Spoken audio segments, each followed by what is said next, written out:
Hello folks, good evening, and welcome to the last round of Hrothgar's Starsector tournament. Hello everyone in chat, hello Herflex, hello Cutie, hello Zaven, hello Stuffy Evil. And everyone else who is lurking as well who's here for the tournament. Unfortunately at the moment it's just me. Sadly something quite major happened for Shogun just before the start of the tournament.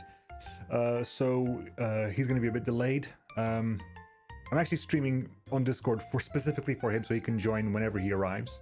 Boom.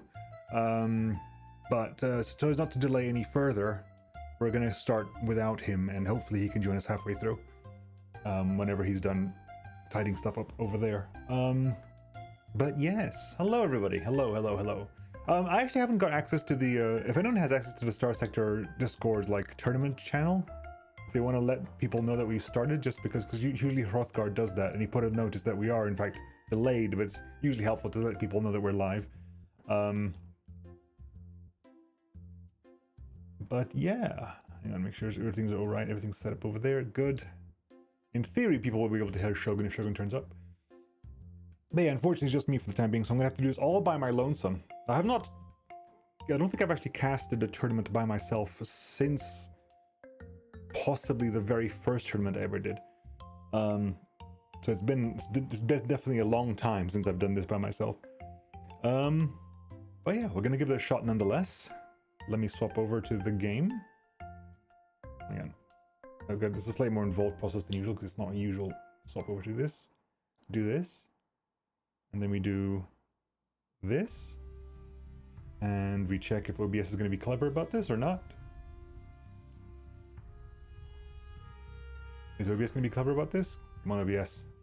You can do it. You can do it, OBS. Come on. There you go. Good OBS. Clever OBS. Nice OBS. Right. Hello, folks. Welcome.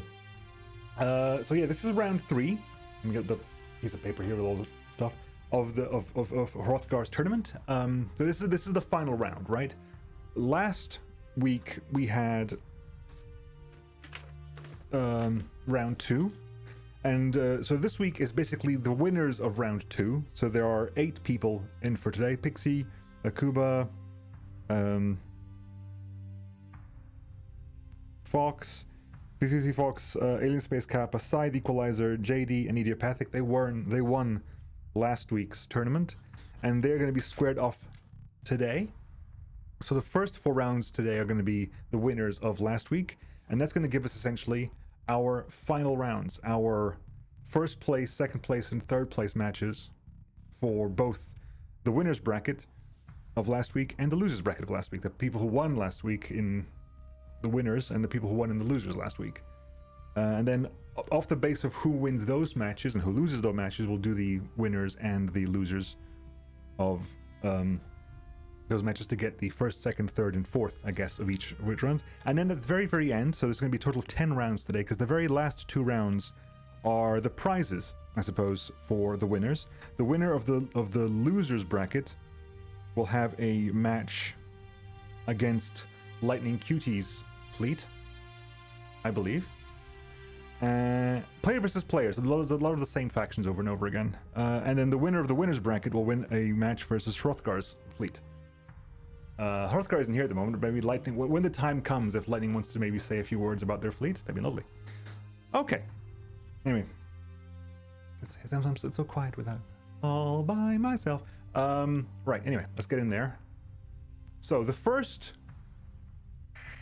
just to outfit who is actually playing this week, we have the rounds of Pixicode versus Kuba K. So it'll be Pixicode's Shadow Yard's fleet versus Kuba K's extremely swarm-heavy Diablo fleet. You'll have 333 Fox's Coconut fleet versus Alienspacekappa's Shadow Yard's fleet. You have Scythe versus Equalizer, a Scythe versus, so it'll be Singularity Torpedo versus Singularity Torpedo. I'm looking forward to this match tremendously.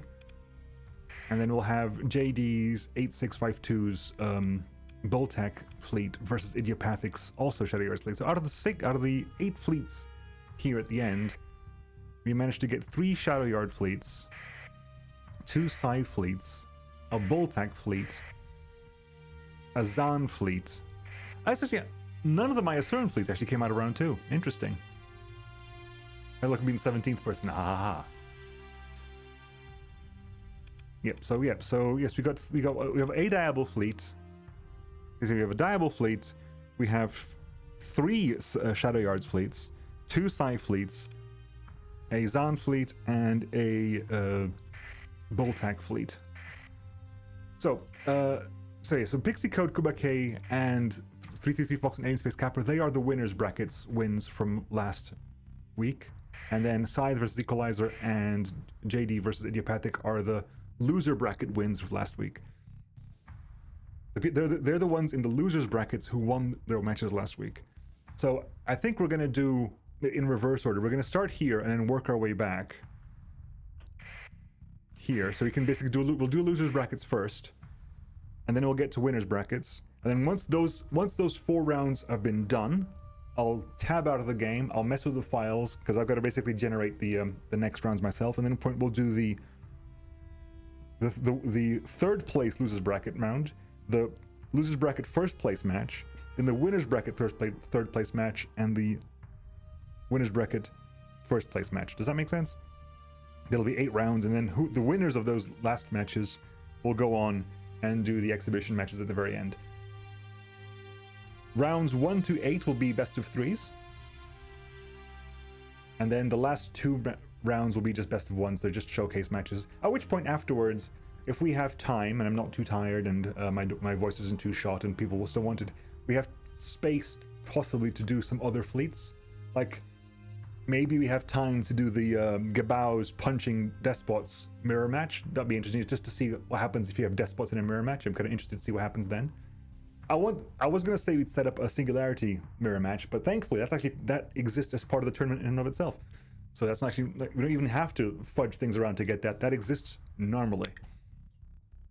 But yeah, so we're going to start here. We're going to start with Idiopathic versus JD 8652. So we're doing the Boltac fleets with the 2 massive, again, all the Gaelic names. A guy, I think, over the years. Smaladire, maybe, who knows? And Julian's, who knows? So yeah, these ships versus Idiopathic's Disco Light Show. So the 3 Parch Mashes, the Delphi, the 3 Skillas who are absolutely murdering everything they get their hands on. There's some Ninurtas, Ashnan, sorry. Ninurtas is a different fleet, and a Carmine here, and also a Clade, the Brave Sir Robin, which is the perfect name for a Clade. So I get straight in. These are best of 3 matches. Let's see how it goes. Round, I guess, match 1, I guess. Ignore the numbers. Oop. Let's see how this goes.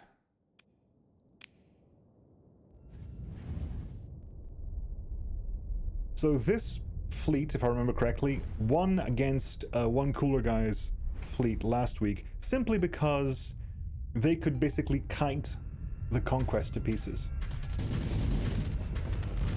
They just ended up kiting the conquest. They had long-range Gauss rifles, Gauss cannons, and basically just kept moving back just far out of the range of the weapons of the... Ashton's already down. Of the... Steerpack is already down. Yeah, but they kept kiting the conquest and managed to basically slowly kill it because it had a shield front, so it just couldn't tank Gauss cannon shots forever. So far, two kills down to Idiopathic, 1 killed for JD. Although those skillers are doing work as per usual. If you have no shield and you're facing those skillers, you're in trouble. However, that one seems to have been hit by a bit of reality disruptor. What's happening over there? So the 2 skillers are chasing small ships at the top here. So the bigger ships at the bottom move. Another Salamadena guy that went down. And here we go. Can the skiller... Yeah, this fleet isn't really focusing, and those skillers being phase ships, being very, very fast movers. And oh, the pain! Oh heavens, that was painful. These things do have shields, but they are getting very high flux very, very quickly. They're being outfluxed super duper hard, and the second their shields goes down, the skills just melt them. Will the skills even be needed here? There's several Rift Eaters, I believe, heading on the side there. Several here. Here comes the clay. The Delphi's already doing damage. They're being pushed out of the way. But this thing is completely disabled on all fronts. It really has no active weapons. Disruptor just came back online. Not Disruptor, Devastator, that's the word.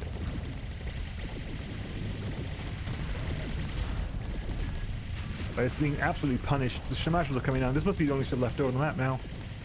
Yep, there's anything left. It's being completely and totally surrounded by everything. Shamashes, 3 Shamashes are here. The Skillers haven't even arrived yet. The Skillers are here. It can't keep its shields up. Those beams are going to tear it to pieces. What's gonna get the kill? It's gonna be the Skiller's beams. Skiller's beams potentially sniped by this one. I don't know, but that was exactly what Idiopathic fleet wants to see. It's not flawless because an Ashnan was actually First Blood. First Blood was this Ashnan. I think because like a lot of small ships, it probably dashed ahead a bit too fast and got itself overwhelmed by concentrated fire. Blanky, blinky, clinky, clanky, clunky, inky, planky, plinky. I approve of that tremendously, actually. Annoyance uses Irritant, Damage Sponge, I so miss monitors, Brave Sir Robin, Beamer, Laser Light Show, No Scope. These are terrifying. These skills are absolutely terrifying. And some Ashnans, again, probably just for... It looks like pretty much... The skills are damaged as whole. However, the Carmine actually managed to do a lot of damage, because how many... It has... One Hungering Rift, but that was firing a lot of missiles off. Damage Sponge did its job very, very well. I mean, the Delphi was basically tanking the entirety of the damage of this thing, considering that these things essentially killed off a conquest by themselves because they got very long-range weapons. Squalls and Gauss cannons, very long-range weapons. However, it was not enough to get near outfluxing the Delphi. What's the Delphi's shield values like? Flux capacity is 11,000, and flux suspicion of 2,000. Wasn't too bad. It was not too bad at all. So round 1 of this match goes to Idiopathic, and it was a solid win. I didn't pay attention. That is a 0.39. That is a 0.39 flux per damage. That is crazy. Which means what? We're looking at 27,500 damage worth of flux, I think. If you're getting about 0.4 flux per damage at 11,000 flux, that is about 2.5 times that. So 11 times 2.5 is 22 plus 5.5. Yeah, so 27,500 essentially flux capacity for shielding.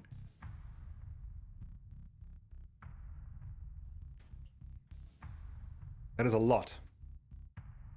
And 2,000 dissipation. Yep, it is definitely working quite well. Considering what about the values for this?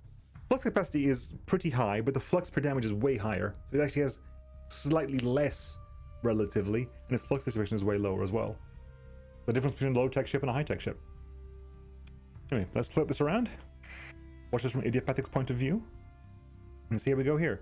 We were very close to a flawless victory for Idiopathic. I think if the Ashnan hadn't charged ahead and been First Blood,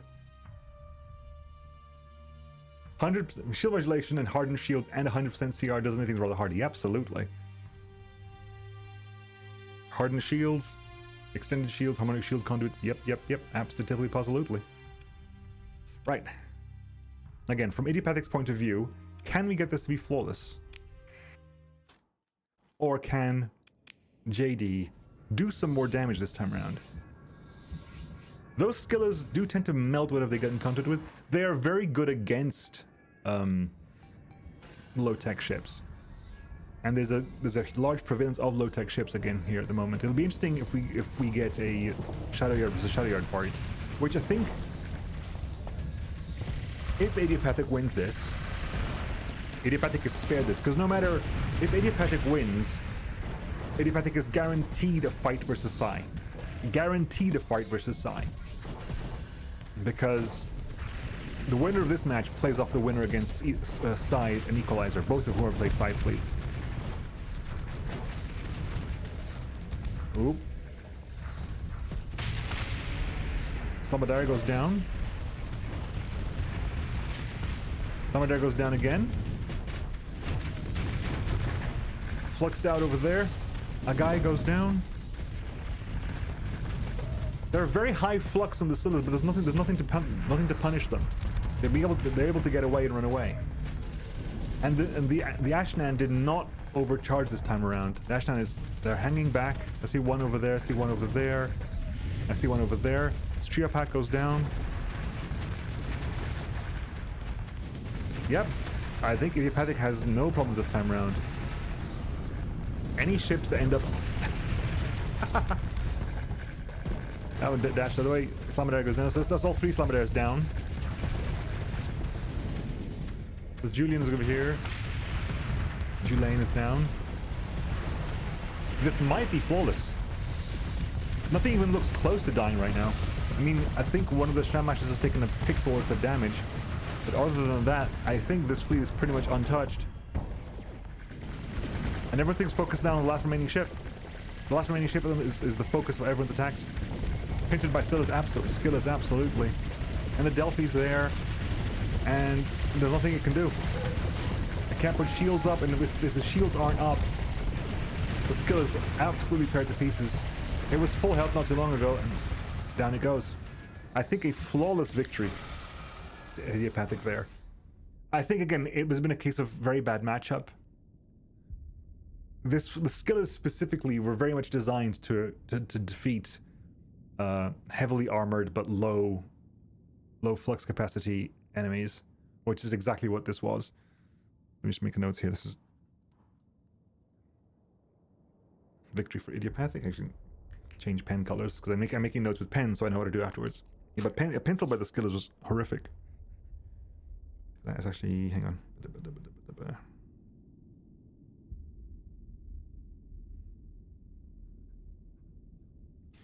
Okay, right.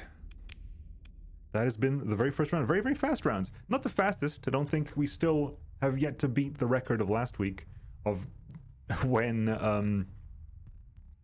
one of the Scythe fleets managed to get both victories in a single singularity zone and basically tore it apart.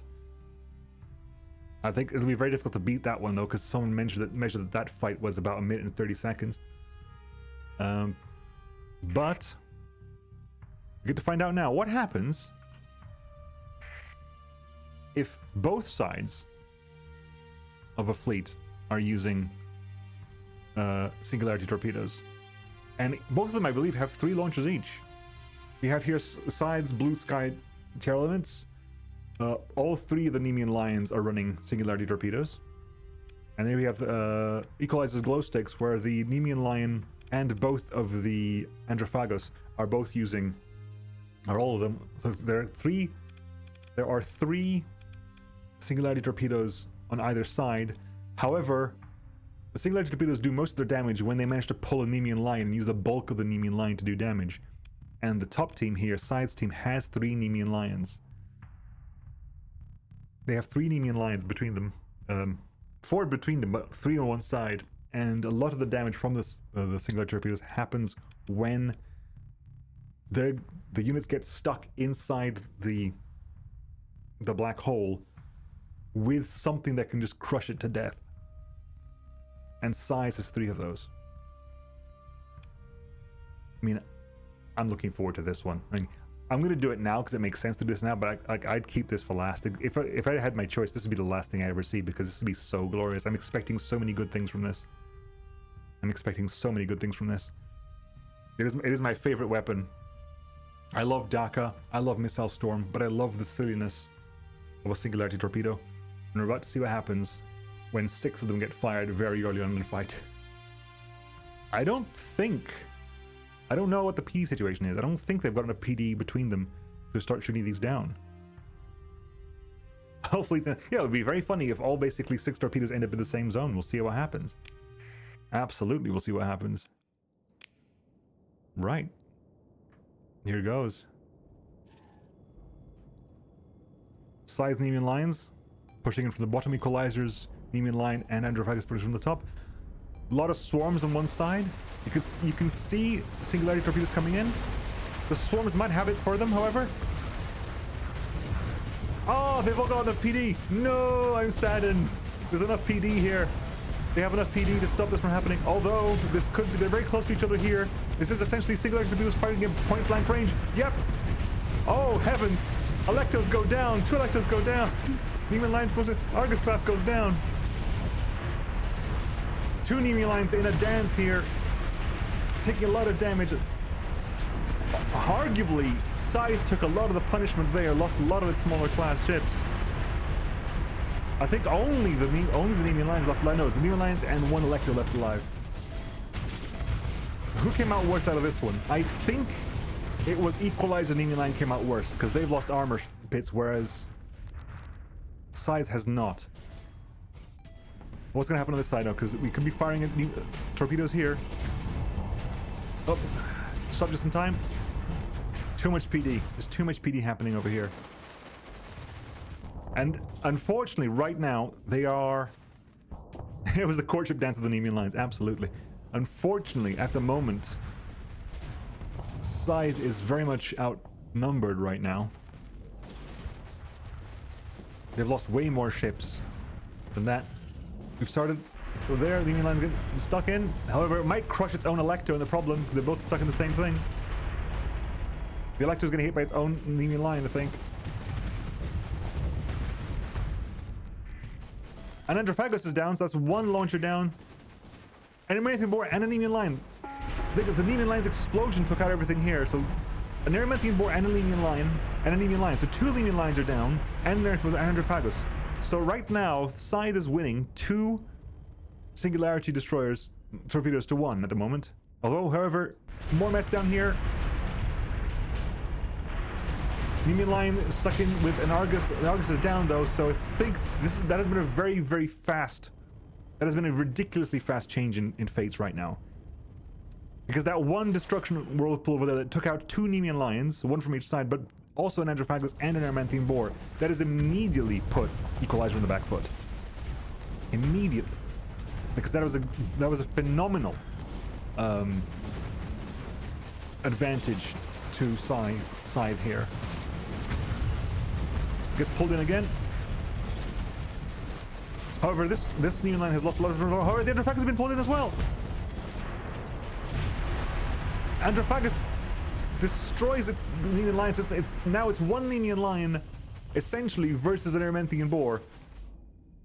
An Electo over there is probably going to be juking out against the Argus. However, the Aramanthian Boar is not looking very healthy right now. This has been this has been a huge change in fates, because like a minute ago I would have said that Equalizer had this. A minute ago Equalizer had this, and a huge change in fates. The Argus takes out the Electo, so it's now a Neiman Lion versus a very damaged Aramanthian Boar. And this Neiman Line has all its armor plates as well. It's got the triple pulse blasters. Is it the ultra heavy pulse? What are they called again? Yeah, the ultra heavy energy blasters. We've got missiles firing back and forth. We've got swarms flying back and forth. However, I believe the Neiman Line has more swarms. The Argus is sending fighter wings against the Neiman Line. So can the Aramanthian Boar do it here? Again, Scythe has very, very, very, very narrow shield arcs. So the swarms are just having the time of their life here. And we quickly change camera mode so I can move my mouse around. Yeah, and 2 high flux over there. I was wondering what was happening there. It was 2 high flux. So now it's a Neiman Line versus a single Argus. And the Argus, I believe, is essentially flying torpedo. However, it didn't reach its target. I think it probably abandoned. It was heading for the Aramanthian Boar and got abandoned here. Torpedo coming in. Will it get to explode? It detonates perfectly. Oh, and immediately blows it up.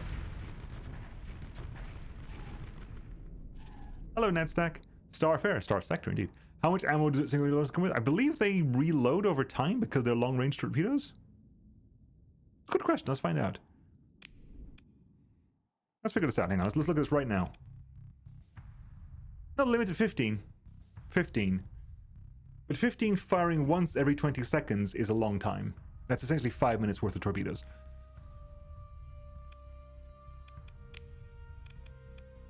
So round 1 goes to Scythe, and honestly, again, that was a bit of a flip, because early on I would have said the Equalizer had it. Because the Equalizer managed to destroy a Nemean line early on. It was only when the second Nemean line managed to obliterate... Only when the second of Scythe's Nemean lines managed to obliterate not only the other Nemean line, but also at the same time an Erementhian Boar and an Androphagos. Completely flipped this around. That was a complete flip. That was actually... I wasn't even saying a throw, it's just a very unlucky, or very /lucky, depending on what perspective you're looking at, a Singularity Torpedo on Scythe's behalf.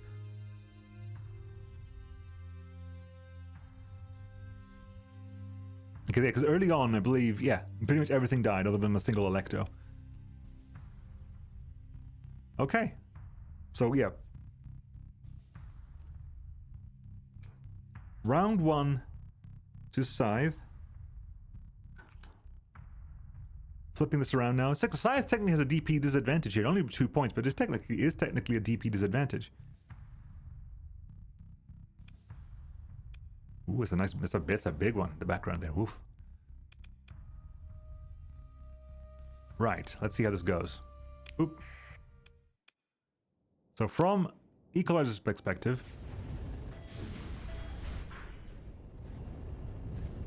I mean, it goes to this can go both ways. That one DP sword is clear. Absolutely, is vital. This could go both ways. Incoming to, I think it's unlikely that. No, I saw an eye. Okay, so way more singularities fired off immediately this time. Oh no! That is a very, very bad move. Scythe just managed to get 2 of their own Nemean lines rubbing up against each other there. Thankfully, they didn't seem to do too much damage to each other. But that could have been very bad there. That could have been very, very bad. Right now, an Erementhian Boar and an Androphagos, they're focusing on one over here. Are they going to be able to get some more damage in here? Yes, they are. Gets 2 of them. Argus goes down. Oh, heavens, this is... Nemean line dance again. The mating dance is happening again. A lot of explosions, a lot of armor plates are coming out here. A lot of armor plates coming out here. And Electo goes down for Scythe.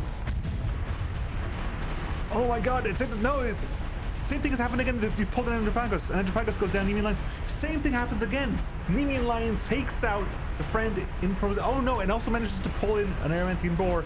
Will the same thing happen again? And the second Androphagos as well. Oh no! This is very bad for Equalizer. This is horrendously bad for Equalizer. Will they manage to pull out? No, they're about to lose Erementhian Boar. Erementhian Boar is so low hull right now. So low hull right now. Oh, I'm surprised that one's still alive. That went very, very badly for Equalizer. Same thing as before. They managed to pull additional things in the middle. They pulled additional fights in. Erementhian Boar goes down. Right now, it's just their own things right now. They do their own things. Electra goes down. Lamia goes down. And 2 Nemean lines again. Oh my god, the 2 Nemean lines they're mating them themselves. Oh heavens. That's what's happening. I just figured it out. It's basically Singularity Torpedoes are pulling in Singularity Torpedoes. Equalizer might have this.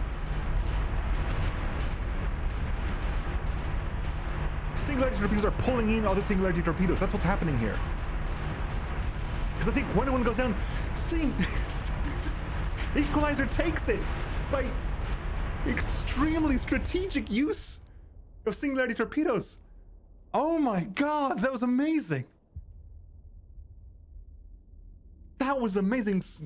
They managed...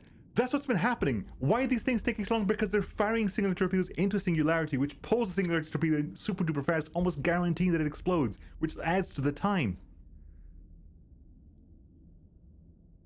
My god, it's genius. It's also why it's dangerous. Because I think a lot of those torpedoes were being fired by the actual Nemean lines in there. They were the Nemean lines were feeding their own singularity.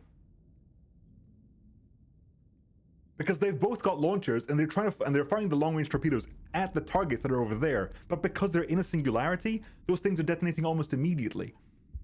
So if you have a very durable ship that can fire singularity torpedoes in a death spiral, it's very, very, very likely that they will feed their own spiral over and over again. And it was only helped by the Androphagus' also singularity torpedoes coming in and adding to that, plus all the missiles being fired by the Adamantine Boar, also just being pulled into that. And in the end, it was basically the explosion of one Nemean line killed the other one, because they explode phenomenally, as we figured out earlier on in the same match, and in the last match, when one Nemean line's explosion took out the other Nemean line, and that also caught out an Adamantine Boar and an Androphagus, which also happened in this match. 1-to-1, and what a 1-to-1 this is. This could go both ways. This is, honestly, this is flip of a coin happening now. This is who gets stuck in the worst death spiral. Because a lot of the death spirals basically are happening when ships are being crushed against each other. Can Equalizer get Scythe's Nemean lines to death spiral themselves to oblivion? Because on pure HP damage and tanking capability aside, I think Scythe has this. It me? Hello! It you! Hello. You just missed a fantastic fight. I saw it briefly. Yay! Hang on, I will absolutely. Hang on, I gotta make it so you're visible, because I believe they can hear you. Speak words. Words. I am here. I am not him. I am another British person. They can hear you. So let me just make sure that people can actually see you as well. Boom! Aha! We have a Shogun. Yay! How is the stream working out for you? Can you see the things? I can see the things. Yes, it was moving. Good, hurrah! But yeah, you missed a phenomenal match. 2 phenomenal matches, but the second was even better than the first. We have singularity torpedoes versus singularity torpedoes, and now we know why they lack. Why I've discovered why some of them last forever. Because the singularities are pulling in other singularity torpedoes, and if you're inside a singularity and you fire a torpedo, it'll almost immediately detonate, adding to the singularity. Well, to be fair, that's how black holes are born. Absolutely. I mean, this was a phenomenal match. Again, people who've missed it, and this is one definitely thing for the history books, because both matches were, the first round of this could have been, was almost Equalizers, but Scythe pulled it back, and the same thing happened in the second match, but Scythe managed to even throw it, because throwing is not even relevant right now. It's just because it's so horribly swingy with singularity torpedoes. Right, I'm gonna flip a die now to figure out what side we watch this on. If it's even, we watch this from Scythe's point of view. If it's odd, we watch it from Equalizer's point of view. 19 is odd. Equalizer's point of view. Okay. The thinking time for that answer. I was like, hang on, wait a second. No, it was more the fact of I rolled the number and I was like, crap, what did I say beforehand? Who did I assign odd to? I could not remember for the life of me. Because I also assigned it in the wrong order. I assigned even first, which was weird. I was like, no, that's going to confuse me, and I was correct. It did confuse me. Oh, this fight has made me all warm and cuddly inside, because it's been genuinely we'll have to see how this goes again. I'm glad to get to see the last round of this, and I'm glad it goes to the third round so you get to see it, because my god, this has been phenomenal. Let the love of singularities into your life. I mean, I feel like something's entered my life lately. Apologies. It's okay, it's not gone well. Oh my god. As it begins again, it's the crushings. Can we get the crushing to happen, and can Equalizer avoid getting bad trades in singularities? Because this is the bad moment. Because this is the horrible thing right now. Because this is pretty much guaranteed to be a lot of death right now. Electra goes down, Lamia goes down, Electro goes down as well, Argus goes down. Those two Nemean lines will kill each other when they explode. Guaranteed. However, an Aramantine... Yeah. Complete wipeout. 2 Nemean lines and an Adamantium Borg go down there. That is exactly what happened last time. However, the big issue now for Equalizer is that the 2 Nemean lines that are left are far apart. Before they were very close together and they managed to get them to hit against each other. They are very far apart this time. They are very far apart this time. This is a very, very bad news for Equalizer.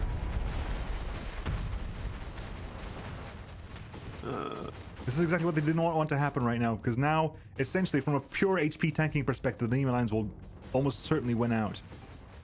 They may be slow, but they do. They stay forever. They stay forever. Again, I think all the Nemean lines who've died this match basically died in singularity death traps.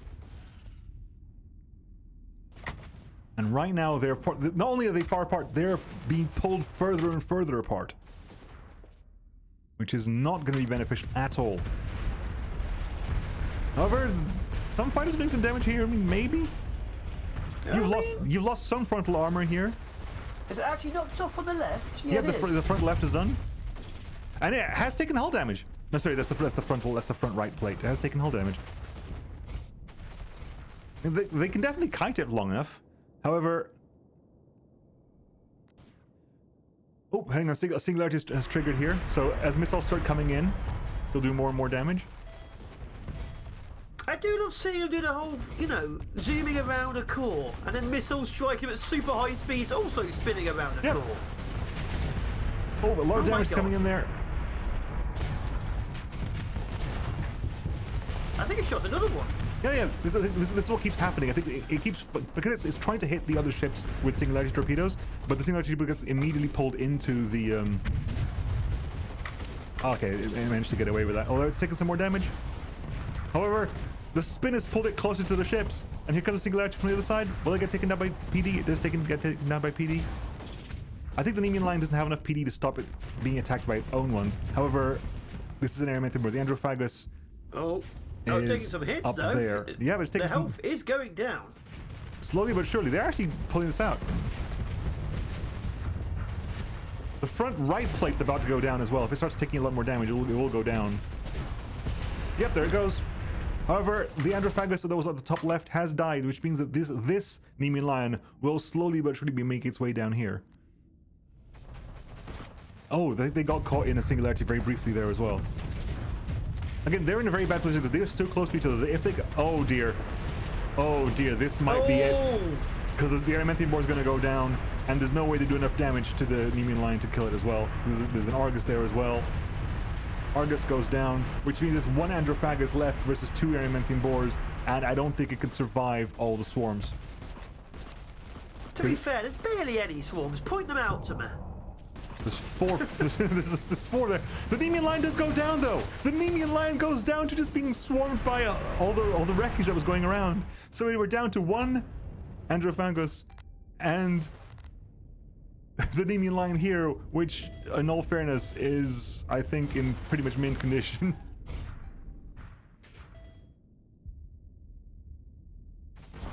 And it'll be a moment to test exactly what's going to go off here, because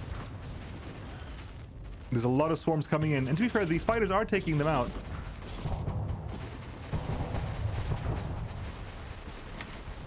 Okay, singularity torpedo coming in. The fighters are basically spending all their time fighting against the swarms. Here comes singularity torpedo though. And another 4 swarms. However, singularity manages to... Nope! Oh dear. Goodbye, Androphagus, I think. They're getting... I think the swarms do horrible damage here as well. Oh, that's pretty much... Is that all its armor going at once? Yep, that's it. It was pretty much stripped of its armor there. And... Will it get flung into? No, it gets flung into the shot. Androphagus goes down. Nemean line arrives just in time to put a single shot into the Androphagus and take it down. Wow. Is that one ship? That is one ship survived. There's one ship survives. These fights have been absolutely brutal, like absolutely stuff evil. Live by the singularity, die by the singularity. There's a 2-1 to Scythe, but that was so close. I mean, I think the biggest takedown in this one was that the 2 surviving Nemean lions on Scythe's side were so far apart that they couldn't get drawn into the other one. Because in round 2, they were so close to each other they managed to get...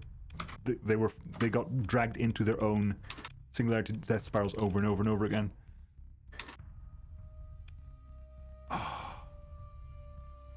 That was a lovely one. So which means that the yeah, this is going to be okay. That gives us the winners and losers of the losers bracket. So because I mean the losers bracket final will be Scythe versus Idiopathic, which will be basically will 3 Neon Lions beat the 3 Skillas, and the third place round match will be Equalizer versus JD. Will Neon Lion and Androphagus manage to take out all the Boltac ships? Are they dead? Or is that coming up? That's coming up. Because the matches for today, I'll already explain for chat, and I'll explain for Shogun Destroyer as well. All the matches today are for people who won last week. Oh, I see. So our matches at the moment are, we had JD versus Idiopathic, who both won their matches last week. They were in the losers bracket, as it were. So they've played off today. Idiopathic won 2-0. So Idiopathic is now a winner, and JD is now a loser. So the winners of Idiopathic and this match, so Idiopathic and Scythe, will face off for who wins the loser bracket. And then Equalizer and JD will face off to see who gets third place of the losers bracket. And now we will do the 2 matches we'll do next are the 2 winners of the winners bracket last week, which is Pixicode versus Kuba K and 333 Fox versus Alienspacekappa. I'll be just going backwards, so we do them in sort of like hype order, I guess. Oop, that's the wrong one. So the next match will be... I am now back on target, I know. Ooh? I now know everything, thank you. Yes. So, yeah, right now, our next one will be 333 Fox, so it's the original Coconut Fleet, versus Alienspacekappa's extremely deadly Skillas. And we've seen, because the Coconut Fleets have faced Skillas before. Not this one, I think. It was, who had the other Coconut Fleet? But definitely wasn't this one, or it won't be here. There were 2 Coconut Fleets, I think. Oh, yeah. I think it was Francis had the other Coconut Fleet, I believe. Or was it Bierstein? One of the 2 had the other Coconut Fleet. And who did not make it to the finals, however. But this is the original Coconut. We'll be facing off against Alienspacekappa's triple Skillas, as well as the 3 Ninurtas, couple of Inannas, and Sargassos. Where again you have the coconut, and then all the stuff around the coconut: Lurs, Urudluns, Chronosus, Zvils. It's basically the Coconut and Friends versus Coconut and Friends versus the 3 Skillas, which are completely terrifying. Let's see how it goes. The first of the winners bracket. Technically, this is winners bracket semifinals, I guess. Right. From the Coconut's perspective, Skillas are coming in. Skillas, as we know, can absolutely pop things. Like the Lure goes down immediately. Although Inanna goes down as well, taking back again. As we saw with Idiopathic versus JD, the Skillas in general seem to be very, very, very good at taking out low-tech ships. Zan ships are not low-tech, especially the Coconut, so it'll be interesting to see how this works out. So both but they can catch the Zan. The Coconut seems to love doing that thing where it just sort of like, where it just, vents during combat. Yeah. Right now, a lot of the small ships are dying. Svill's going down, Ninurtas are going down, Brutulans are going down. Unfortunately, if you're thinking about big ships and small ships, the Coconut Fleet has the Coconut, whereas the Skilla Fleet has 3 Skillas. So yeah, the big ships is really overwhelmed. Oiho goes down. The Coconut's been pulled off, so 2 Skillas will be able to wipe out everything on their own. Yep, the Coconut is actually not engaging anything right now. The Coconut, the biggest threat on this team, is not actually engaging anything right now. Although Skillas is taking, some Skillas taking a little bit of damage over there. Not a lot of damage, but it's taking a little bit of damage. Where's the 3rd Skilla gone? I've lost track of the 3rd Skilla.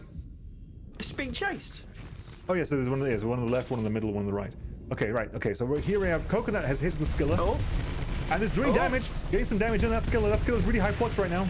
It's being pressured from 2 sides. And Coconut is also there. And when we get close to the prize gun, an inerter goes down. Skilla, again, super high flux, cannot afford to go into flux, into phase right now. Svil goes down. Skilla has retreated already. The first Skilla has gone down off camera. No, it was this one. This one left. It's just straight up gone. That was a retreat. Yeah, it was a retreat. But now it's got two left. Phase anchor takes it out. So one Skilla is down. So we have two Skillas left alive. Coconut is still fine. Can the Skillas beat the Coconut? I think it wasn't down to the Coconut. It was down to this Urdaland, which basically kept the Skilla very, very busy. Kept the Skilla very busy and kept it kept it at a high flux, which gave time for everything else to get in there. Second Skilla goes down. I think the Coconut's going to win this. Coconut might have this. The Coconut's got so much support. Yep. It's definitely this Urodalan is basically it can tank a burst of the beams. Nothing else on the team can, but this thing here can take a burst of the beams, whilst also at the same time putting damage back. It's been solely this. I think the entire thing has basically been this ship over here. The bigger tomato has definitely done it. Yep, the Coconut wasn't even involved in that one. Wow, that was a sudden reversal. The Coconut wasn't even involved. That was not the way I was thinking. I thought it was going to go. That is 100% not the way I think it was going to go. That was very interesting. It was definitely all down to these ones. The bigger tomato Urodalans, because these things can definitely tank hardened shield. They've got a 0.37 flux to damage ratio. They can definitely just take a beam salvo and not care. It's an SO ship versus beams with a shield that's strong enough to take it. And it's the only ship which can, like you said, everything else just melts apart from the Coconut. Yeah, like everything else, every other ship that the Skillas can focus their beams on pops, except for these two. I'm not sure how the first one died, because one of them did in fact die quite early on. Oh, there was a second one? Oh yeah, there was. There's two of them. One of them died, I can't remember how, it died quite early on, but the other one basically stayed alive and managed to basically focus down and distract and tank every single Skilla that was remaining. I mean, the coconut was there for the first one, but I don't think it even did that much. It was essentially just the bigger tomato. Two Hungering Rifts, which I believe is Hungry Rift the PD, or Hungry Rift the torpedo launcher. Hungry Rifts are the torpedo launchers. They're like the unlimited missile fire. They are. Yeah. So it was them, and then it was Pleasant Torpedo. It was just sticking there and tanking, and I guess ion pulses as well. Whenever the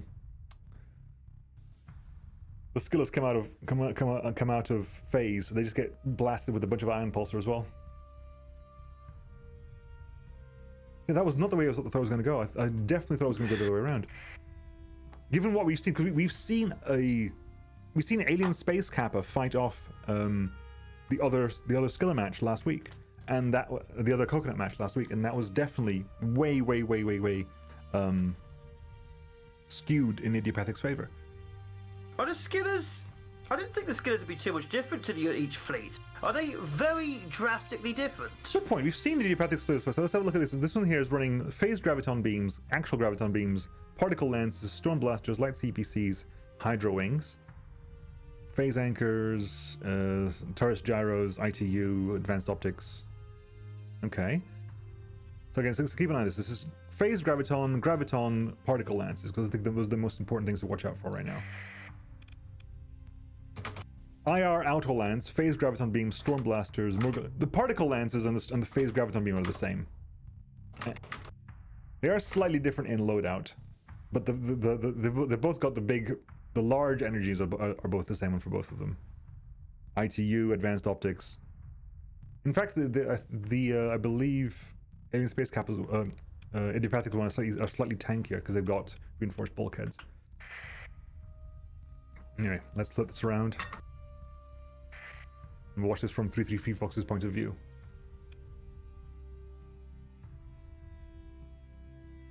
I Are you expecting any difference? Like maybe if all the Scythe stay together could take it no, out? from Alienspacekappa's point of view, sorry, yes, because Alienspacekappa's point of view, because it has to be flipped. We watched it from Coconut's point of view last time. So we're watching it from the Scythe's point of view now. But do you think they'll be able to take it? I think if they stay together, they can. They managed to kill the Neurodeline before. I think if they managed to kill both of them, I think they win it.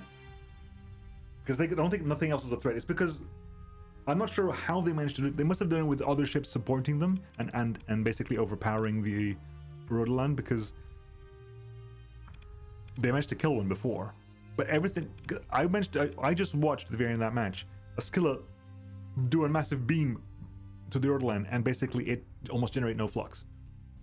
Because beams already have issues with flux versus shields.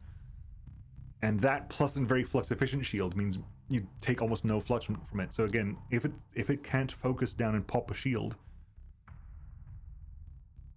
I think what they really I don't know.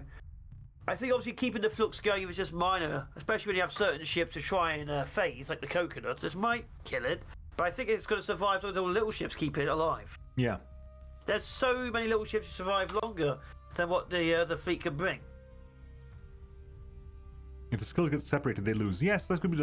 If they can support each other, they are ridiculously strong. I think that might have been what happened early game. The skills managed to gang up against an Neurodeline early game, take it out, but they got split up afterwards and basically got picked apart. Yeah, they said that better than I did, I admit. Yeah. There's some very, very, very zoomy ships on Zaan's side. I think they were I'm not sure if they were the Lures or the Chronosis. They might have been the Chronosis. They were very extremely zoomy around ships. Anyway, let's get in there. Let's stop theorizing and see what actually happens.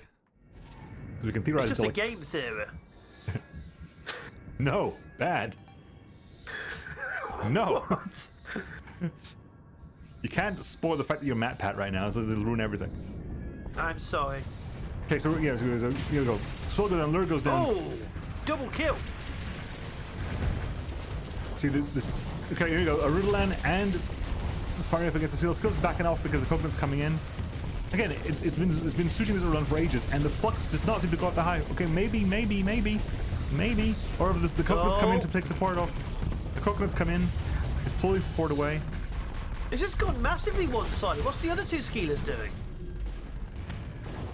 They have split up again. Oh, this one's coming down for support.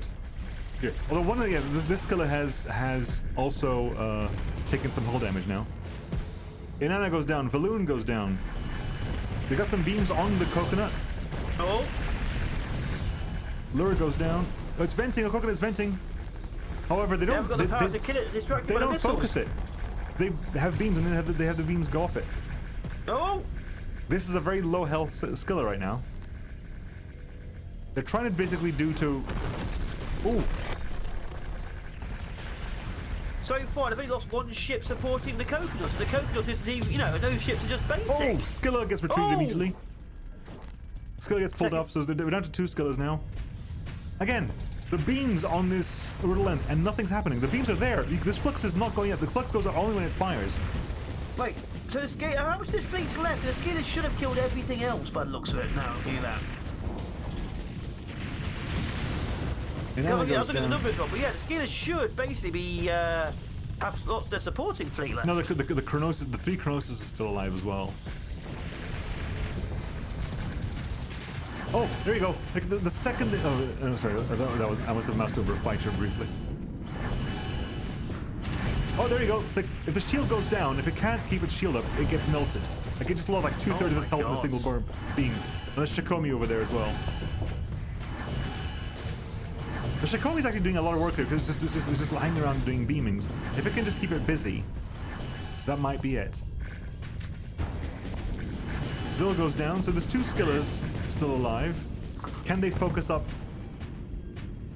The Sargasso's down as well, so one of the Shikomi launchers is down. The Coconut is chasing down there, dealing with some small ships over there. And the Nerta's down. The second Sargasso's down, so that's the end of the fighter support. The Urdalan is down. They managed to take out down that Urdalan over there. One bigger tomato is down. I think there's another one down here still, but one bigger tomato is down. Now it's time for now they gotta play catch up.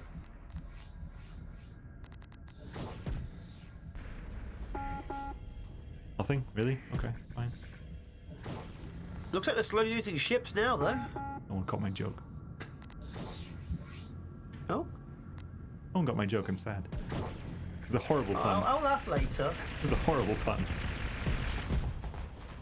Because those things are very, very dashy. Holy crap. Yeah, watching them move around the skiers like it's nothing. Oh my... What is this? Look at it! The Chronosis, it must have one of those time acceleration stuff. And the Ordolan is coming in now. Yeah, I think we're down to two skillers now. It's just the two skillers, and these things are basically the biggest distraction we've seen so far. And this skill has taken damage.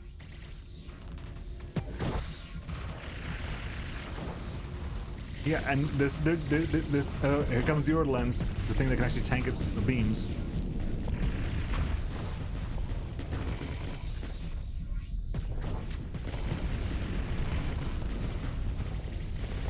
There's also got EMP arcs over there. I think that's what's probably he's keeping that EMP arcs, which force the skillers to remain in phase,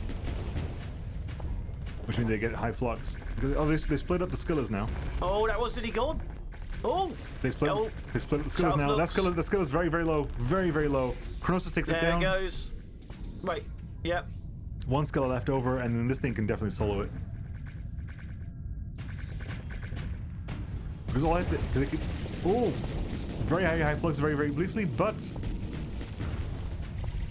it's keeping it there.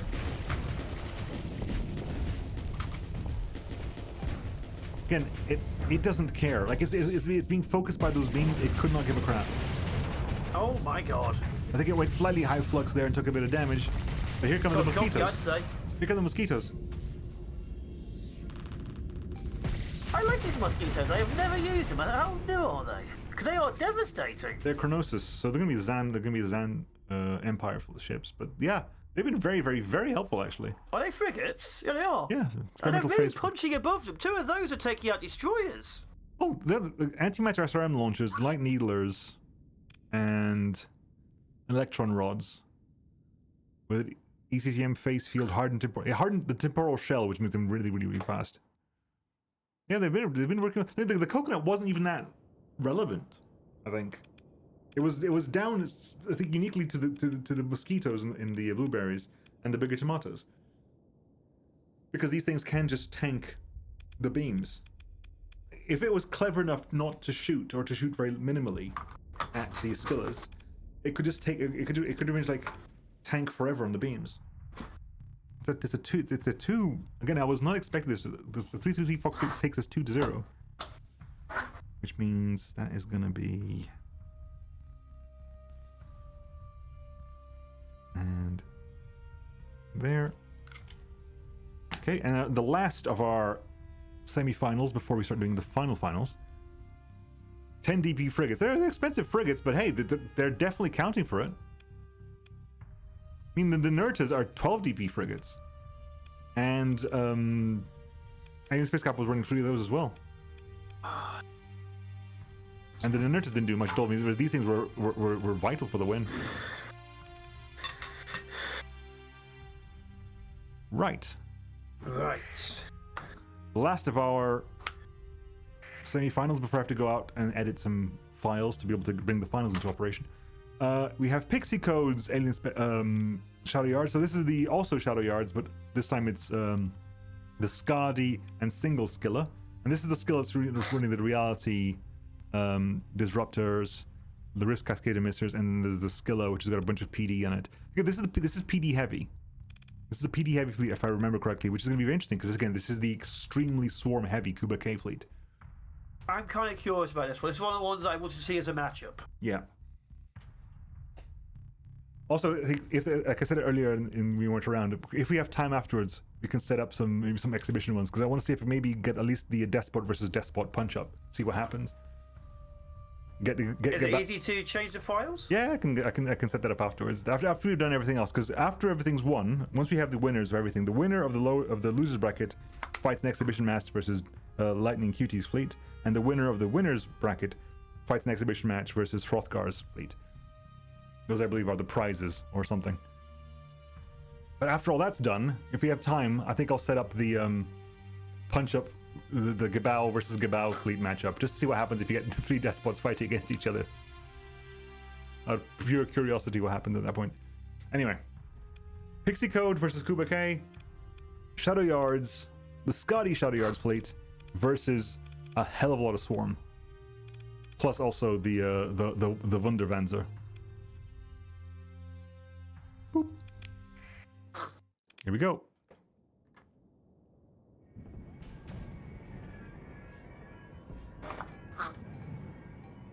Right, the Wunderwanzer coming in.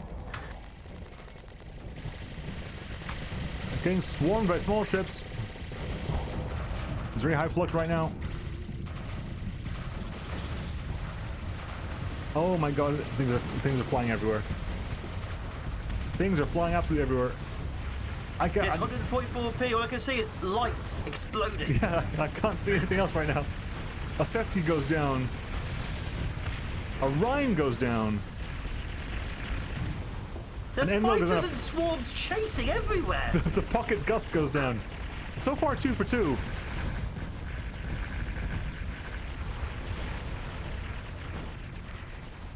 Another Sesky goes down. Sesky's a small ship, we don't care too much about them. They're little. It's our center storm carriers versus a point defense monster. Yep. That's a bad matchup. There's 2 Clades over here as well. The swarms are coming in though. A lot of point defense interceptors as well. Again, I think the very first matchup we had, which was Idiopathic versus JD, that was just a very bad matchup for JD, because the Skillers could basically are designed to wreck like low tech things.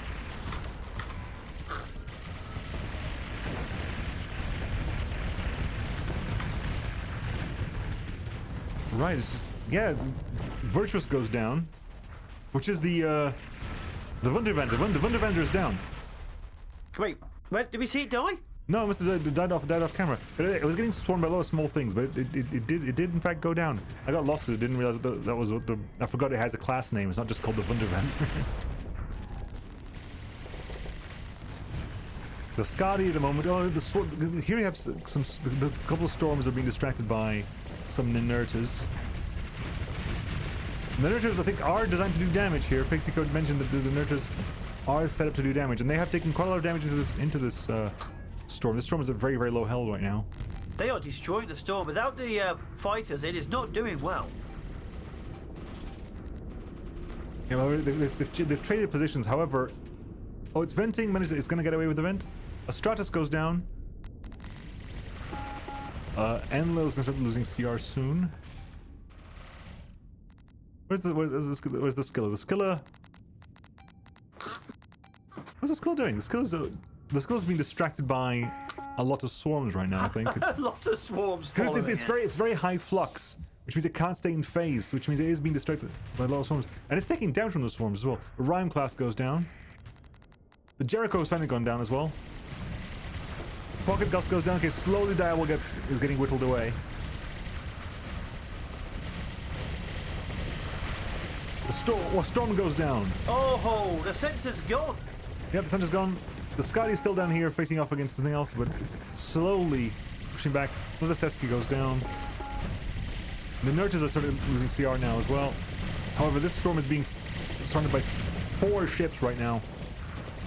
So it's still not taking armor damage, but oh, Ninurta goes down. The fight is those Wanzers came in and just took out one of them, although it's now taking hell damage. Shamash is joining the fun.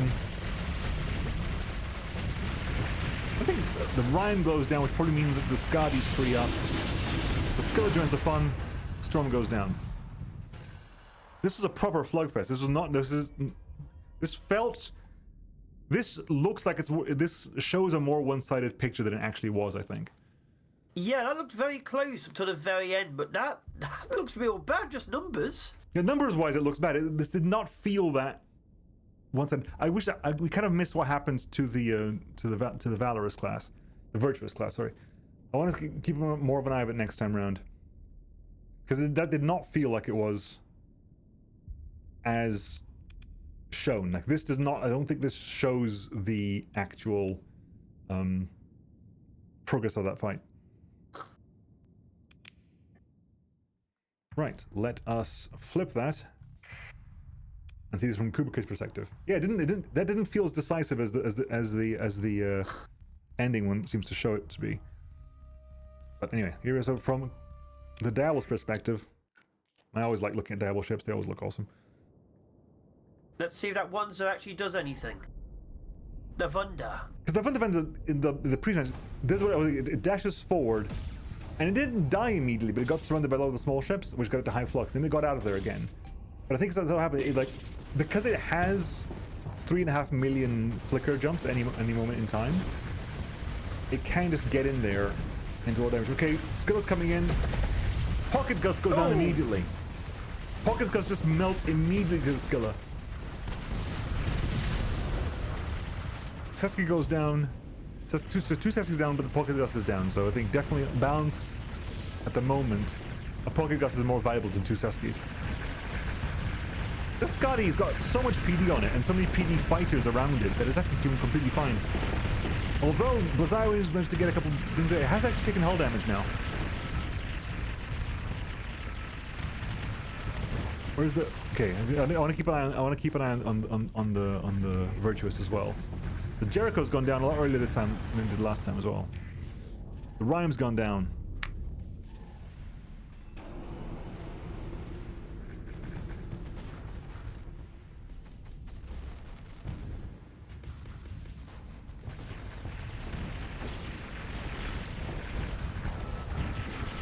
So Storm has gone down. It's very spread out as well. The Scotty is. Stratus goes down. The Scotty is just. It's distracting a lot of enemy fighters, I think, as well. A lot of the fighters. It's doing what it can. I think it's killed most of them. Yeah, it has been taking damage a little bit there, but it's got so much PD, so many interceptors as well. But it can distract forever. The Nerta is down, which is good because the Nerta is one of the damaging ships here. The Wundervans is still alive right now. It's coming to deal with the Skadi. Although high explosive guns against the shield isn't going to do much. So it might have changed its mind. It's going to go deal with something else now. It needs a distraction because it needs someone to make that field face the other way. Storm goes down, however. I think the distractions are going to be over because now the Scylla is free to move. We're down to 5 ships.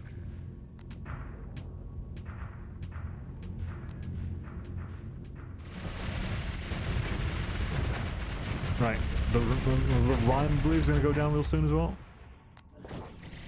Yep, Rhyme goes down over there. You have a Storm and a Pocket Gust, I think. However, the Wundervans is high flux right now. It's being focused by both the Skadi and the Scylla. It should be able to escape back to safety, but there's not much safety. No, there's not much left. And the Scylla's hot in its tail. Oh. And that Scotty's took a hit. That Scotty's point defense is crazy. Pocket Gust goes down. Rhyme goes down. Storm goes down. So Stratus goes down. Which is all that's left, I think, is the Wundervanzer. And it managed to take it takes out a Shamash. It takes a Shamash down in the jump. However, here comes Reality Disruptors. It's forced to jump. The fighters. And here comes all the fighters dropping all the missiles. Huh. The jump takes out so many of those fighters. However, it takes so much damage in the process. It is on a sliver of health right now. It is just teasing now. Yep. I think if it jumps again, it dies. Never mind. Doesn't even get a chance to do that. Just gets poked through. I believe that's it. Yep.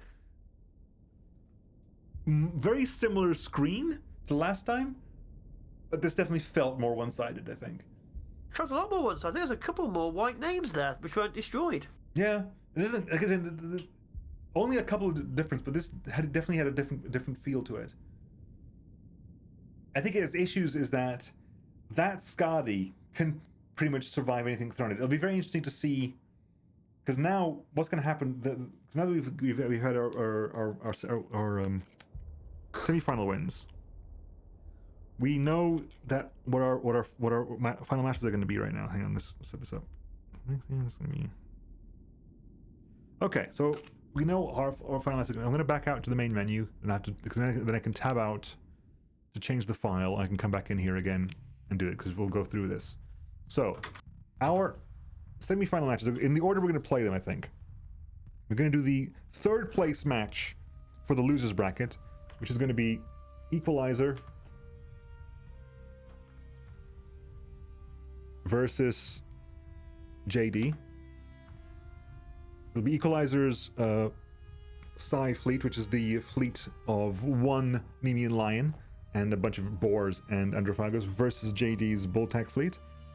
And then we will do the third place match for the winners bracket, which is going to be Kuba K versus Alienspacekappa.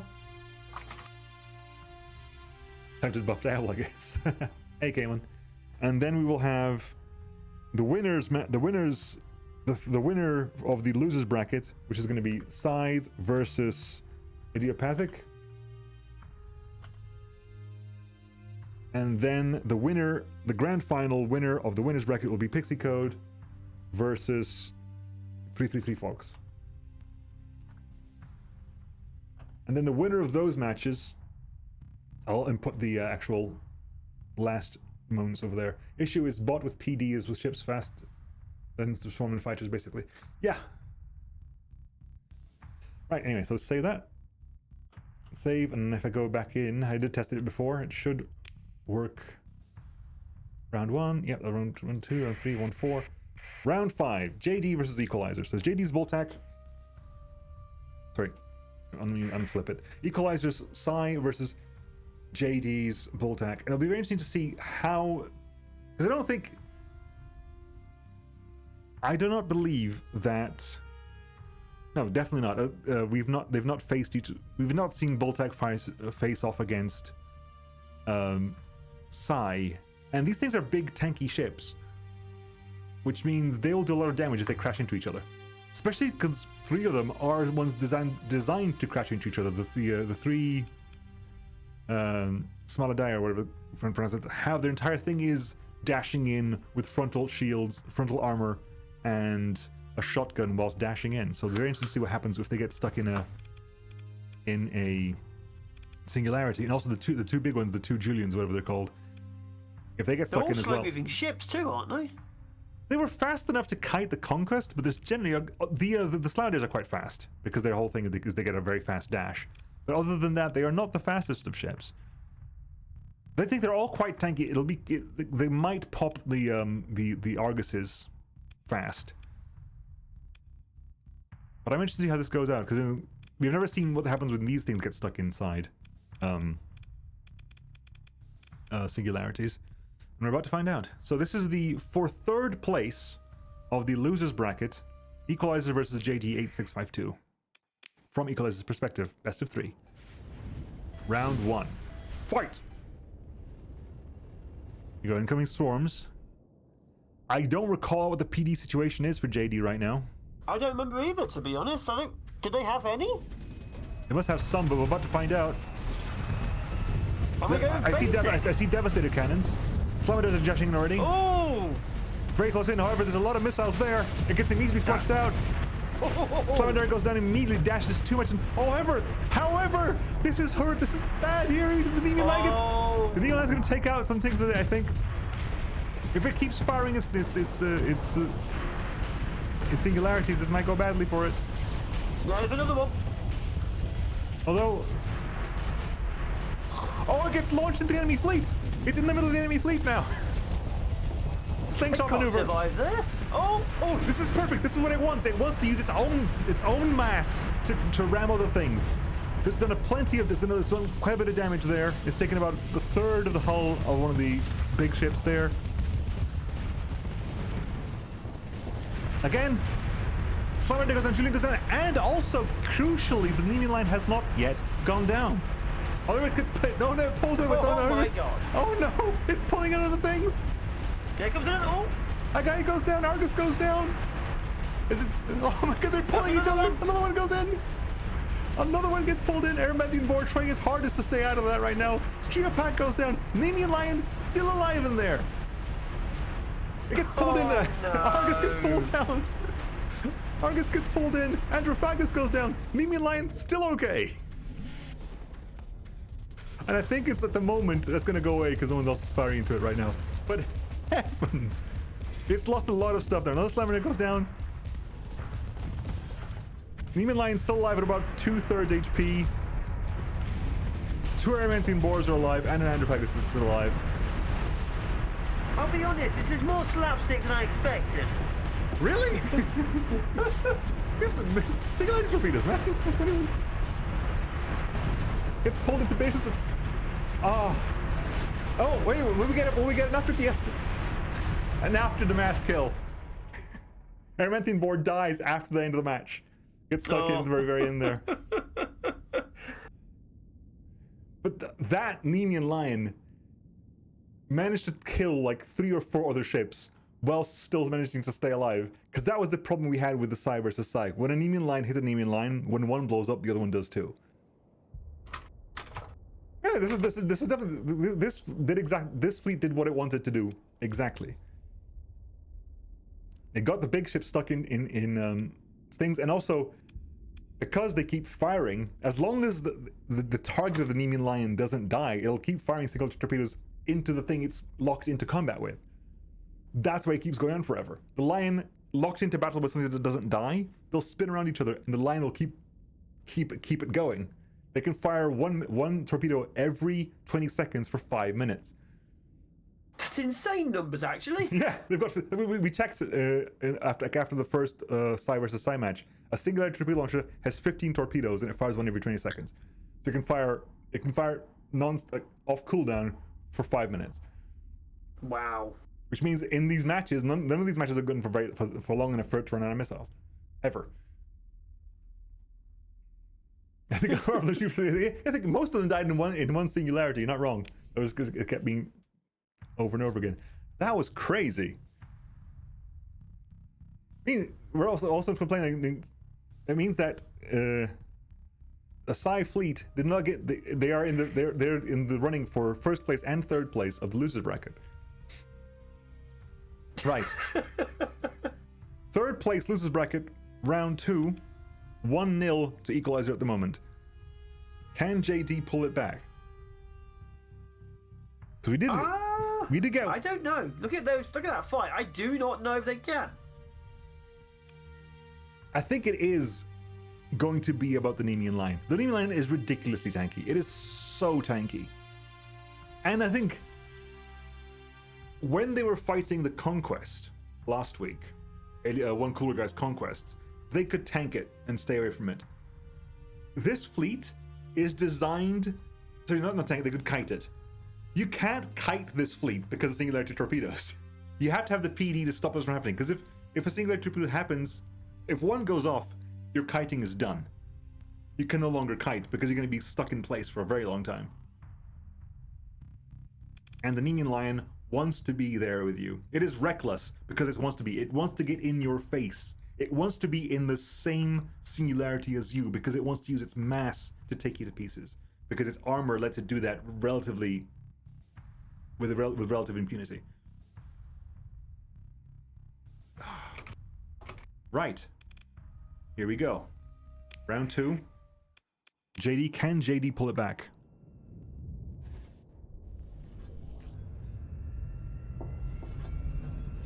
We also need the little dashy ships to not dash in and get taken out immediately. Right, here comes singularity torpedoes.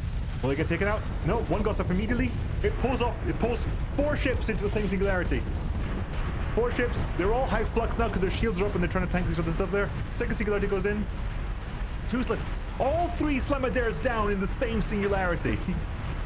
That's the way you like to see it. Everything dead. Oh my god. Pack goes down. Agai goes down. That's 6. Argus goes down. That is a lethal singularity. Let's go. Hold it in Argus again. Argus is going to get crushed. Argus goes down. However, the Julius is stuck there now. Let's keep on going. That is being punished. Where is the Nemean Lion? I think it died in there too, maybe? Actually, I've lost the enemy line. Where did it go? No, seriously. Zoom out, maybe got through. I don't think it's no. It's on screen. Wherever it is, it's on screen. Look inside the. It's there. It's in the very middle. It's in the very middle. It's still alive. It's lost. It's about to die. It's about to die, I think. But heavens! There you go. Enemy line goes down. Androphagus goes down. Enemy line goes down. Anything more goes down. A lot of things died at once here. Oh, Androphagus explosion takes out a large amount of the Julian's things there. However, I think we're down to very, very little. The second the Julian goes down, Androphagus goes. So right now, it's a 1v1.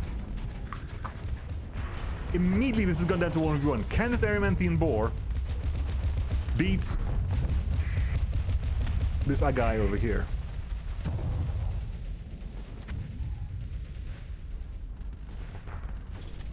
And right now, the guy is high flux. And essentially having to deal with a lot of missiles coming in at range. I don't think it's got the PD. I don't think it has the PD to deal with this. But do they have the missiles to get through it? If you take a few hits, dead easy.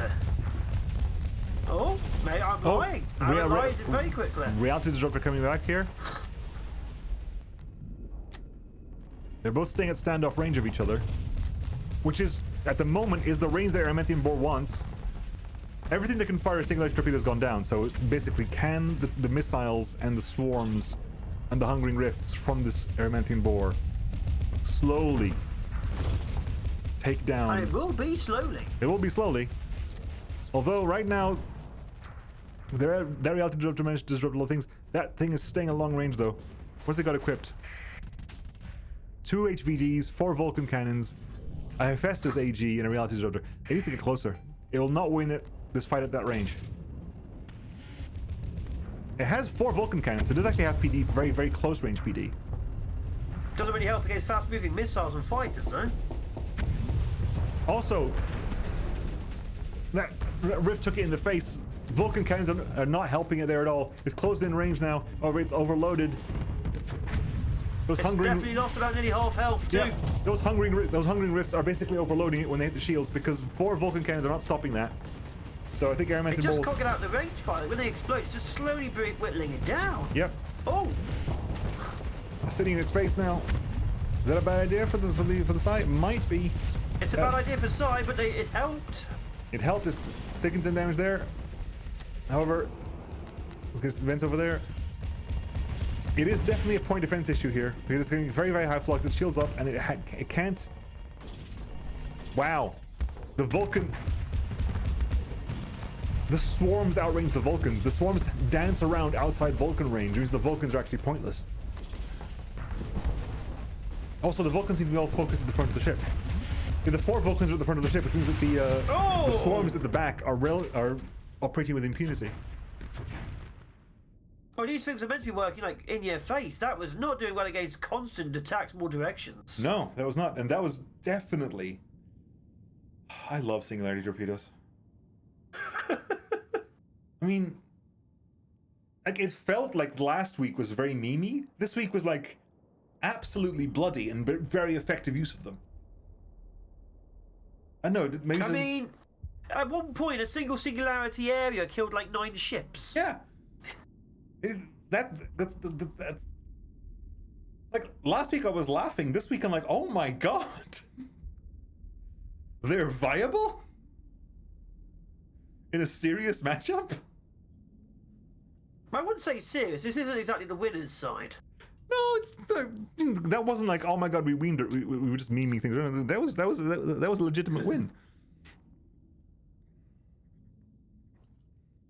Well, okay, so we have the 3rd place. The 3rd place of the losers bracket goes to Equalizer with very hard-fought matches. They were not easy wins, either of them. I mean, apart from that bit where he wiped out basically 2/3 of every ship on the map. Yeah, including his own, including their own. I mean, Equalizer left that with 1 Erymanthean boar. Yeah, they decided to stop being the comic relief of the party and lock it. The singularity torpedoes are basically the D&D equivalent of that goblin the goblin you find very early on called Floblin the Goblin because you can't be bothered to come up with a better name. And by the end of the campaign, they are the most beloved character. And the most locked in and the most like backstoried character there is, but they're still called Floblin the Goblin. They started off as a joke character and they just kept going. Yeah, so third place goes to, I'm just writing things down because I got to report afterwards to Hrothgar. Next, we will do the third place matchup of the winner's bracket,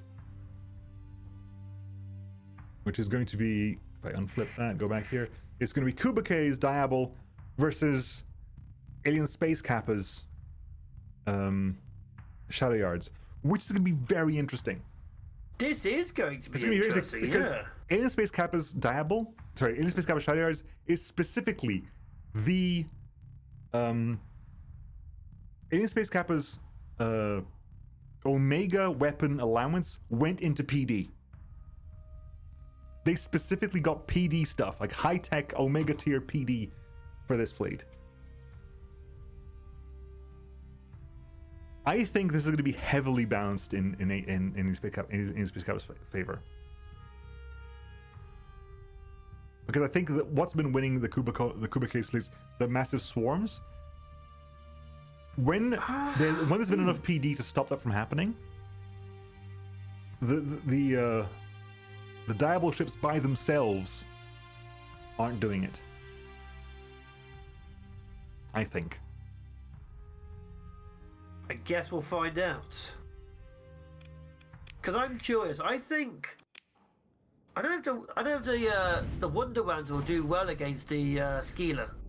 I don't think so. I think that the Wonderlands, because its biggest guns are high explosive, which is not going to do well versus high tech anyway, and they can just dodge through it. If it's firing a shot every once in a while, all they do is phase through it, like right there. Long range shot, absolutely, but the skills just phase through it. I could be wrong. You need a lot of PD here, because it's a lot of swarm. And a lot of fighters as well. Inanna goes down. Skill is actually fighting over there. Inanna goes down. Oh, this is interesting. Rhyme goes down. The Virtuous is a panic fit against the Despots. A Scythe took out a pocket gust on the right. Yeah. Again, it was a panic fit against the Despots, but the Despots you never encountered the Despots. The Despots didn't make it this far. Because the Despots died against the Coconut. The Coconut, they could never punch the Coconut in the end. Just lost the Stratus. Oh! Jericho goes down.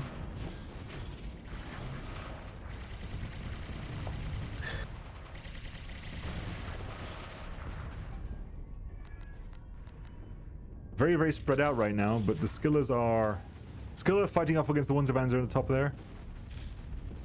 Wunderwanzer is high flux. It's taking on their shield surprisingly well, but you can see the point defense that the Skillas have. They're not being bothered by the storms at all, by the swarms at all. Oh, don't do that. Stratus turned aside for some reason, not sure why. But that's a very, very thin front-facing shield, and the Skilla popped it immediately. Sargasso goes down. There's some fighters down for Alienspacekappa. Pocket Gust goes down. A Skilla has retreated. It must be down south, maybe? It was the one down here. The one who was basically facing off against two storms. Too many fighters. Those two storms have a lot of Blazai wings between them. I think it just couldn't go up there. Rhyme class goes down. Although I think now we have two Skillas joining forces against the Wunderwanzer. Although one Skilla has taken about half hull. I mean, when you're sending that many fighters out, something's bound to hit. Yeah. Wunderwanzer's staying at long range, which is splitting off the Skilla from one of the things. So here we have a Skilla fighting against two storms again. And those storms again have a lot of fighters there. It's trying to phase out. The Virtus has been destroyed, however. Wunderwanzer is down, which means that the Skillas are there. Oh, but that's a very, very low hull storm that gets taken down.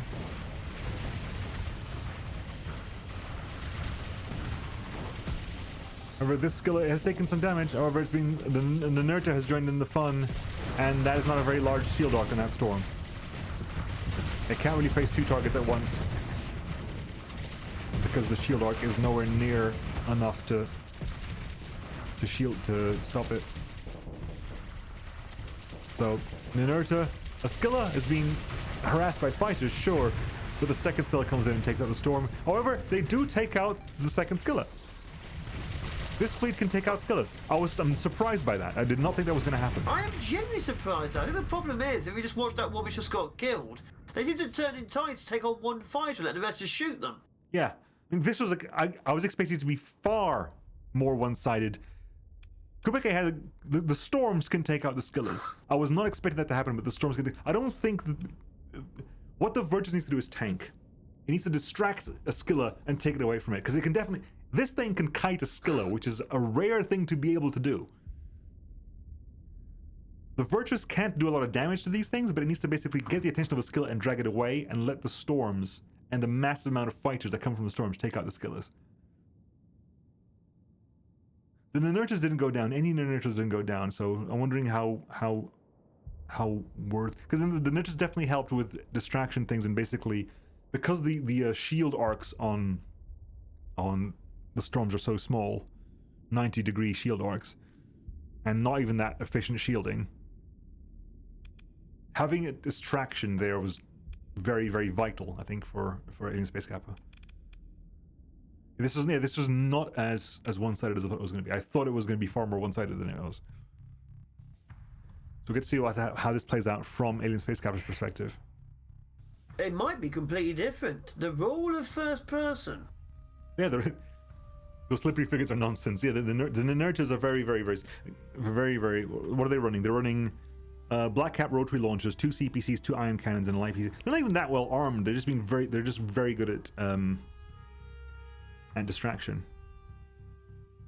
They keep shields up while dashing. The flash quantic drive massively briefly boost speed. They are very, very fast. They are ridiculously fast. And they've got pretty efficient shields as well.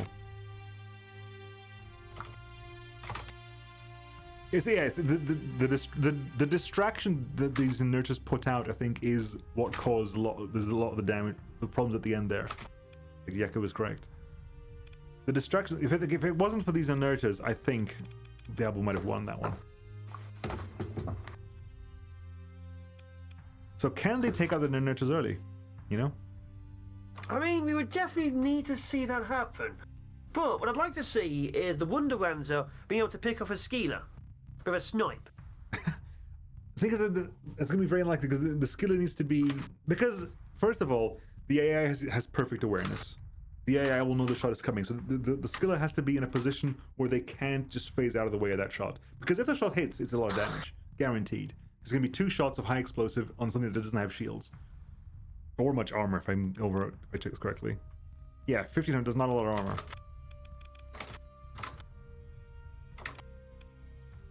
So just take those. These things are doing a lot of damage per shot. Anyway, let's see how it goes.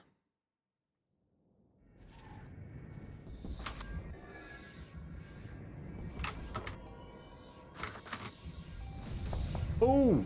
Wunderwanzer jumps in immediately and gets attacked, but manages to fall back. Did it cause enough of a distraction?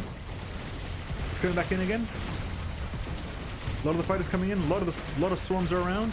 A lot of PD coming out though. Those swarms don't seem to last very long. Pocket Gust goes down.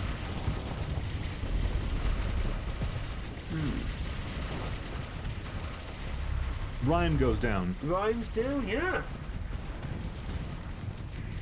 Inanna goes down. On the left is taking damage.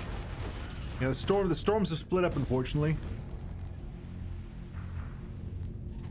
Although it's a storm and an Inanna versus a Scylla, and the Scylla's taking a lot of damage. That Scylla's taking about half hull right there immediately.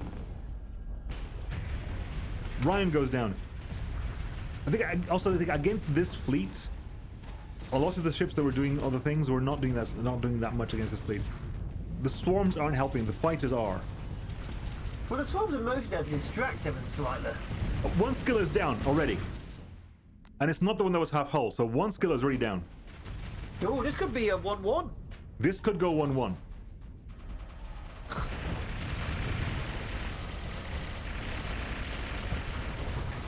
Because the Nurtures are distraction, they're not damage dealers. Jericho goes down.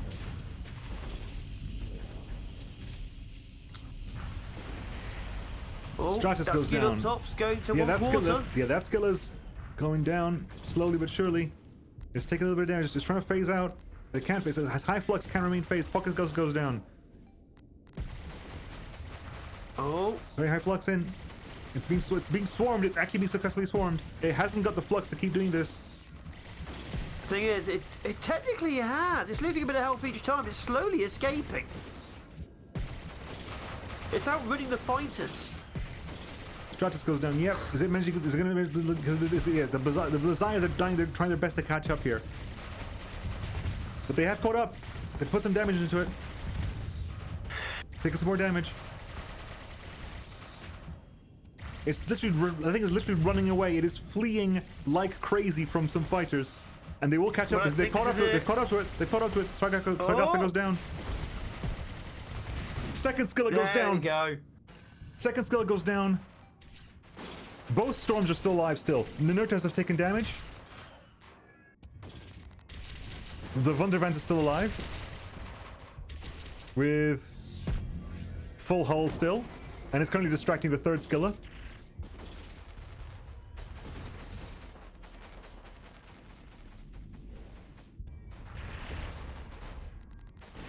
Oh, they're closed in. Virtus goes down because it decided to close into close range with this skill over here, unfortunately. Nurtures are going to start having CR problems soon.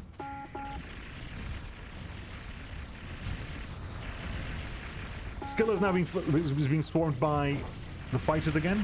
Storm unfortunately goes down. Storm down! Storm did go down. There's still an Inanna alive, which is impressive because the Inanna I think has a lot of PD as well.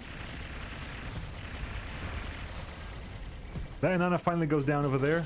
So we're down to a storm. I mean, this was so close. It's a storm and a rhyme.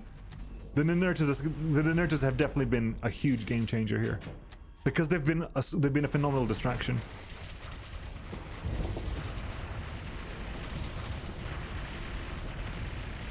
They have been a phenomenal distraction here. Now, can this storm do anything to help against this? They're too close range. If you have to have your shields up, buddy, you cannot tank this. Storm is just trying to face tank with beams. Storm goes down, it just face tank those beams. This goes to Alienspacekappa, but it didn't have to. That storm just decided to face tank a Skilla.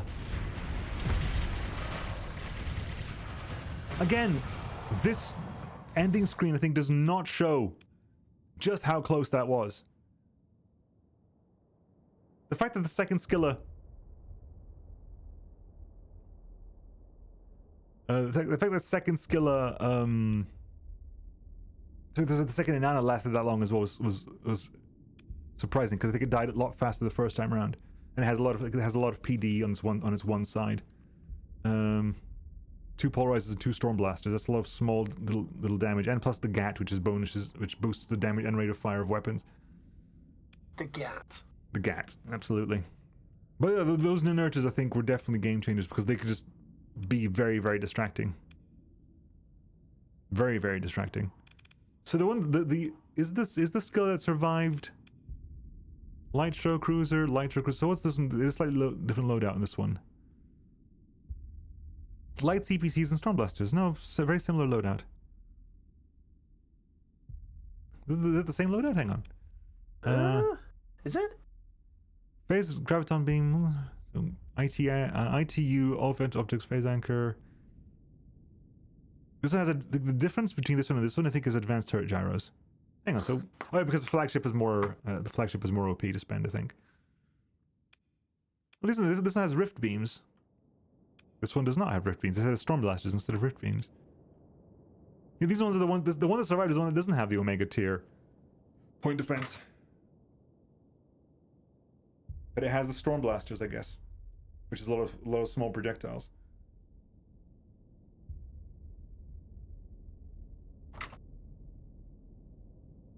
Okay, this was a lot closer. This does not indicate how close this match was. Very well fought both sides there. I think from a mismatch perspective, because I don't believe in this specific matchup, this does not take into account other matches, that the other ships were doing that much. Like the storms were really, really good here, and the virtuous could really tank. It decided it. I'm not sure why, considering how absolutely mobile the virtuous is. Why it decided to close in to the Scylla at the end there, because it decided to move into very close range, which is when the remaining Scylla just destroyed it immediately. I don't know why it did that, which definitely did not help at all. But yeah, hang on, let's put this.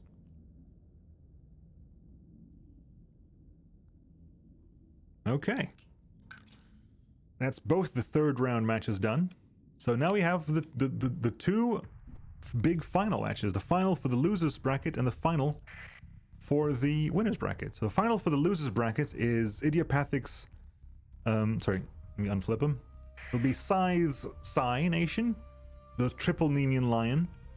So 3 Nemean Lions versus 3 Skyllas. Which is what? It's 3 of things that fought Hercules, and the Skyllas was against Odysseus? Did Odysseus deal with Scylla and Charybdis? I can't remember my Greek mythology now. Shogun! Sorry, what? I can't remember my Greek mythology. You're good at Greek mythology, right? Kind of, yeah. What do you need? It like you have 3 Nemean Lions versus 3 Skyllas. Nemean Lions were against Hercules, right? And then the Skyllas were against Odysseus? The lions were against Hercules. That's one of his trials, yes. Yes, and the Scylla and Charybdis was Odysseus, I think? Yes, it was Odysseus. So we have the battle of Greek myth here. 3 Nemean Lions versus 3 Skyllas. I apologise. I'm not offering too much stuff. I'm so distracted. That's fine. That's okay. But here we go. For the winner of the losers bracket, Scythe versus Idiopathic. Let's do this. This will be Singularity Torpedoes versus Phase Ships. And I think they've got enough PD to stop this from happening early days. I think they have enough PD to stop this early days. Nope! Oh heavens! The Delphi gets stuck in! The Delphi! Skyllas are stuck in there! Lecter goes down, Ashman goes down! Shamash goes down, Scylla goes down, Delphi goes down, Clade goes down! Second Scylla goes down, Shamash goes down! Lecter goes down! Carmine goes down! No, there's a few ships survived. But that's 2 Skyllas going down the same singularity. This is amazing! Those 2 ships not in it? These are 2 Nemean Lions. The 2 Nemean Lions are still alive. Everything else in that singularity died. Everything else in that singularity just died. But those 2 Nemean Lions pull out alive. They've lost armor plates, but they're mostly fine. And the slingshot maneuver sends the one to help some support. So what's left at the moment of Pixicode's fleet is a single Scylla and a single Shamash. It's all that's left right now. That Scylla can do a lot of damage. It is melting through the Nemean line that's remaining. Yeah, they stopped firing because they ran out of enemies, which is why the thing left. Now, that is a high flux Scylla, which is about to get hit by that. It's phased, sure, but it can't remain in phase. It's trying to phase out of the singularity. However, flux is high. Nemean lines are coming in. It's getting home. Scylla goes down. We're left with 1 Shamash. We're left with 1 Shamash facing off against 2 Nemean lions. No, and sorry, there's a couple of, I think, Enlils behind as well. A pair of Enlils, I think.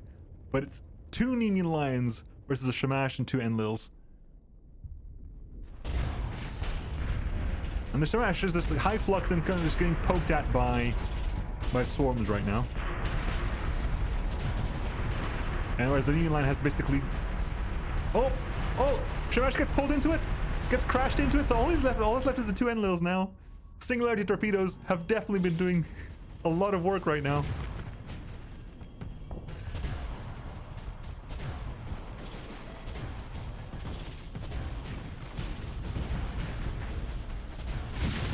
Not Enlil, Ashnans. So there's one Ashnan left, and it's about to get hit by a lot of swarms right now. So I think each of the Nemean lines has maybe 3 to 4 swarm launchers.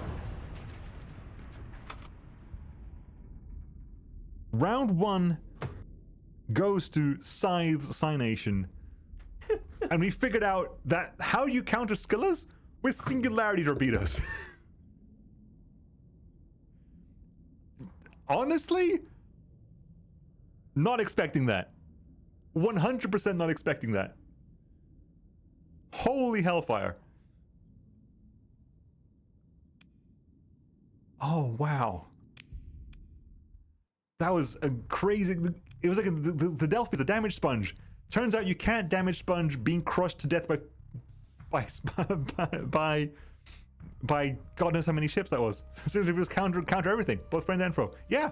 I think that was the entire fleet bar 3 ships. I think after that massive singularity, that took out 2 Skillas, the Delphi, the Clade, the Carmine, a couple of the Shamashes, one of the Ashnans. A lot of things died in that first singularity salvo. A lot of things died, including one of the Nemean lines, and I think a lot of the Electos and the Lamia. A lot of things died in the very, very first blast. They were only like, I think after that singularity, I think there were basically what, 2 Nemean lines left, and I think a Scylla, a Shamash, and 2 Ashnans left.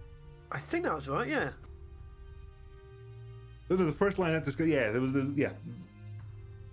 Yes. Scylla does a lot of damage to the lions. These Skillas do damage. A little bit. I think if the lions lose armor plates inside a singularity, the Skillas can wreck them afterwards.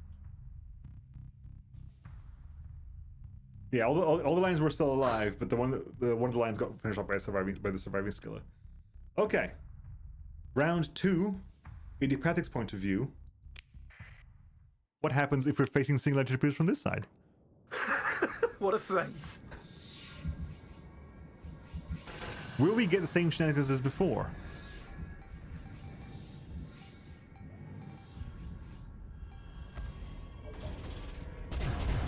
The swarms are helping to mask the PD as well. Ashnan is going to go down very, very quick. Possibly, you do not know. Delphi gets hit first immediately. Delphi's going to go down. Delphi pops immediately. Ashnan goes down. Electo goes down. Is there a Skiller in there? There is a Skiller in there. We managed to get out. However, this might go 1-1 because it did not work out so well here. Oh, Scylla, Carmine. Getting stuck in the thing over there. Is that... God, the debris just going around in a circle. However, here comes ships coming in. Carmine goes down. Shamash retreats.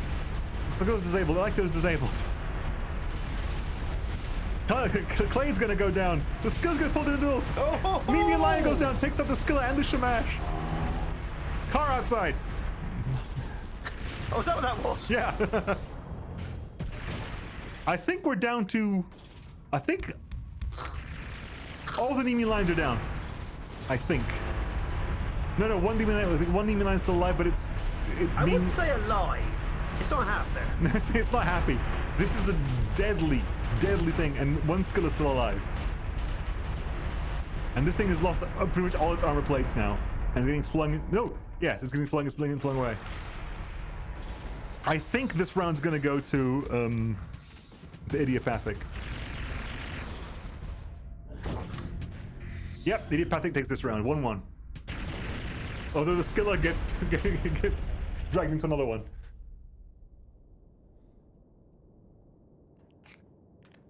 Oh, 1-1. dear. And again, the damage sponge gets melted immediately. It's like, I don't think the damage sponge has enough PD, so it always gets hit by the singularity torpedo. Sorry, I gotta roll a die again. That does not happen very often. So let me unflip. Sorry. Pardon moi. Let me unflip. Pardon moi? Never. So, odd from Scythe's point of view, even from Idiopathic's point of view. Oh. 6 is even, Idiopathic point of view. That is 1-1 for the finals of the losers bracket.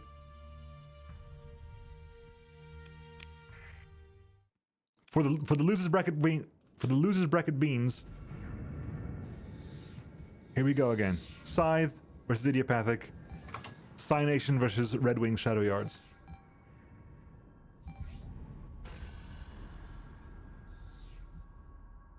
No sign of torpedoes coming out so far. First torpedo is being fired. Second torpedo being fired. No. Electro goes down. Electro goes down. Did the PD work? They got shut down by PD, and you can see how much damage these skillers do to Nemean Lions. No singulators of Shadow Yard has learned. No singular torpedoes have been deployed now. One Nemean Lion goes down, being attacked by 2 skillers, while the other one's tanking the third one. This has gone resolutely in Idiopathic's favor. And now the 2 Nemean Lions have been pulled into their own death warp, and they're pulling in their own ships. There are only their own ships nearby. It's only their own ships. Lamia goes down, Electro goes down, and it's just 2 Nemean Lions in a mating dance that's never going to end because they're surrounded by enemy ships that keep firing the torpedoes. Delphi's going to go down.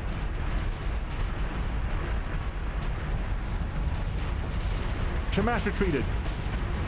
Delphi goes down.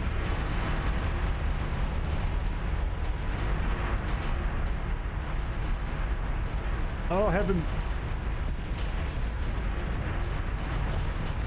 A lot of things are in there in phase. Nemean Lions take each other out. One explodes, the other dies as well. Skilla gets destroyed. Skilla gets destroyed. Wow. Getting that first kill. That first kill on the Nemean Lion. And also the PD actually hitting early. Because the last 2 rounds... The PD on the first Savoy, yeah. Savoy? Salvo? Savaloy. The PD in the first Savaloy. Back at Savaloy.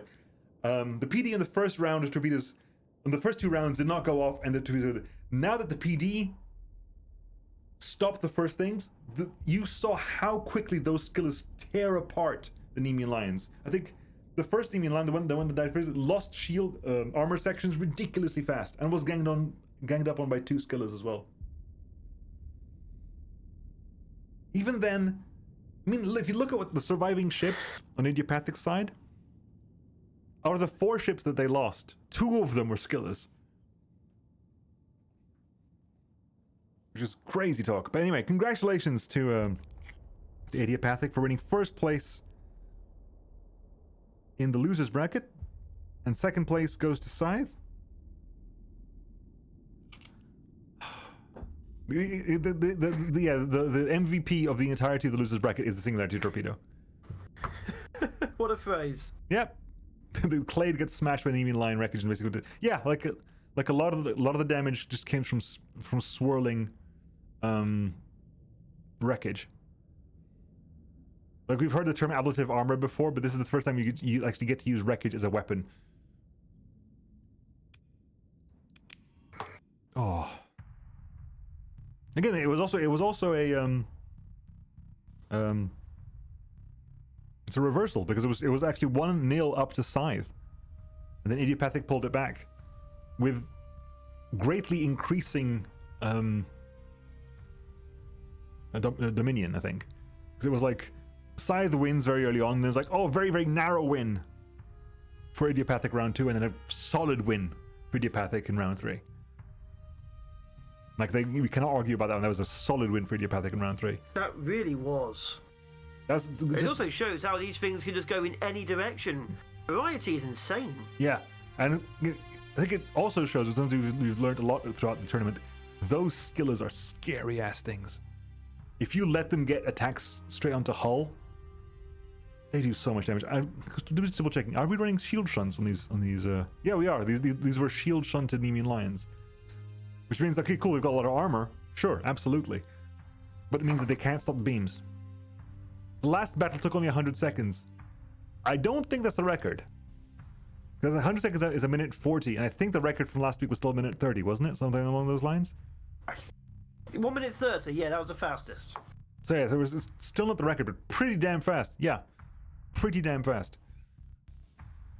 Massive congratulations to Idiopathic for winning the losers bracket, and let's now do the actual grand finals.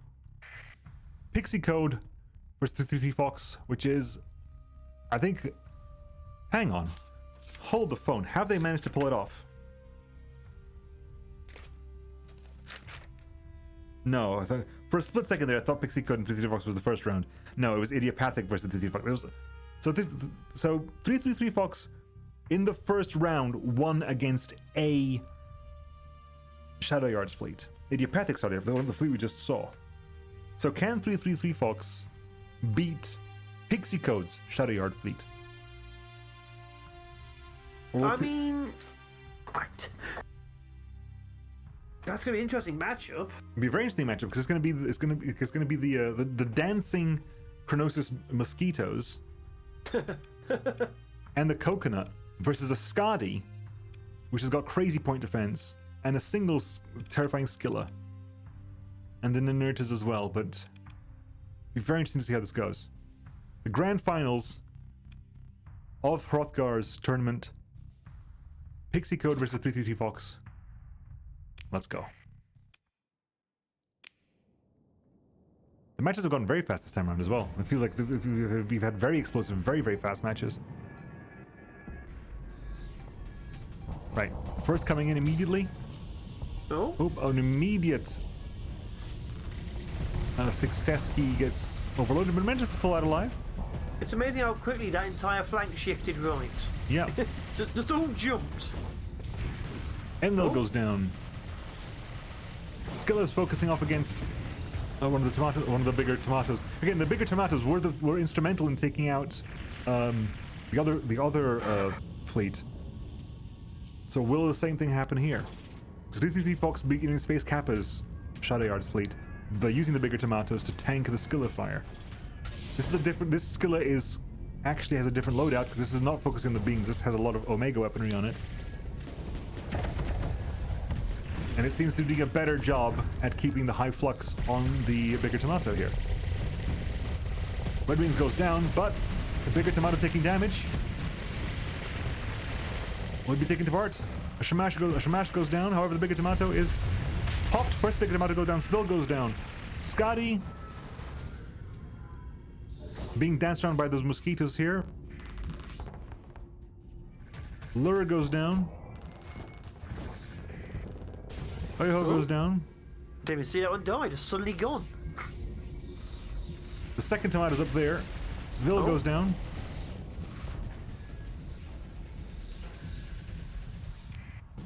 Clade goes down. The coconut is there dancing on some Inertas. However, here we have the second bigger tomato. It's currently dancing with one of the Inertas over there as well. So we have here the Scylla having to deal with the three blueberry mosquito Chronosis ships as they dance around. And these things have been the death of Skillas in the past, but just getting around them, jumping around them, and keeping them. It did take two of them though. Yeah, it does need both to take the kills. Yep. And this thing, again, this is not kitted out like the other Skillas. The other Skillas were beam Skillas. This Skilla's got a lot of Omega weaponry. And it is doing some damage. One of the an Inerta is down. It was not a Chronosis, but an Inerta is down. Sesky Red Wings gonna CR down here. Scylla is mostly okay as well.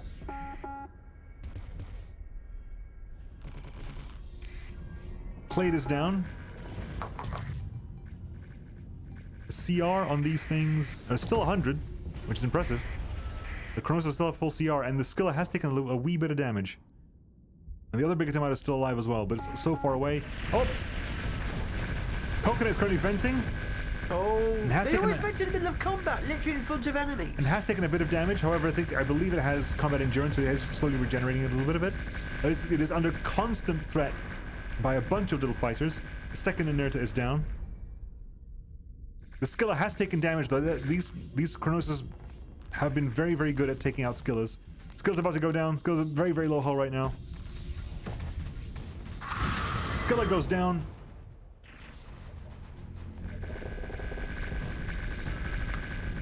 skill has gone down, so I think we're down to the Skadi. There's something up in the north having a fight. What's going on over there? We have an Inerta fighting off against the the other bigger tomato. No, that's where it went.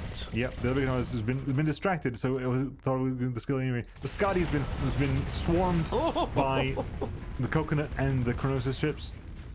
All that's left now, I think, is a couple of Seskis, an Inerta down there, and an Inerta up there. Lure is destroyed. It wasn't an Inerta. It was Lure. Seski goes down. Seski goes down. I think all we're left with now is an Inert. There's two Inertas. No, this is an Inerta. What's this? Enlil. So an Inerta and an Enlil trying to deal with extremely tanky bigger tomato here.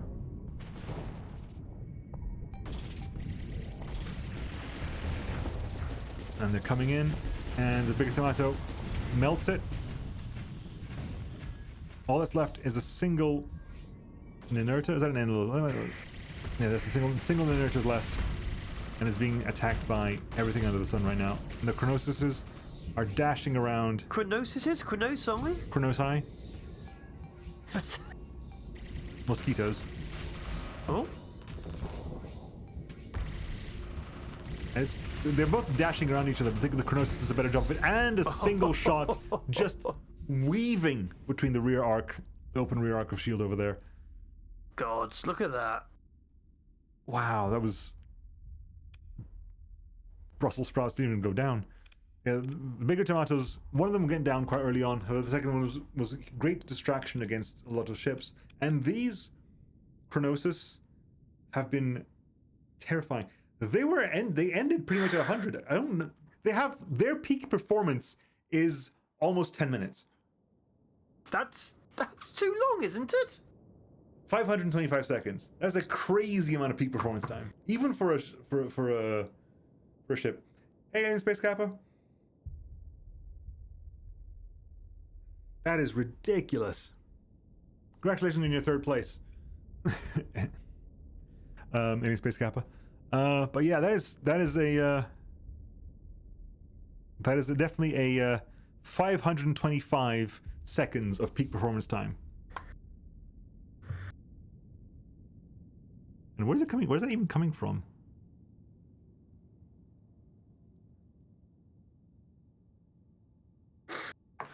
Because hang on, so hard. Hang on, I want to have a quick. We're gonna have a quick look at this before we do what might be the last match, the last round of the actual tournament before we get to the bonus matches. I just want to figure this out. Hang on. So if I go to one of these things over here, hi.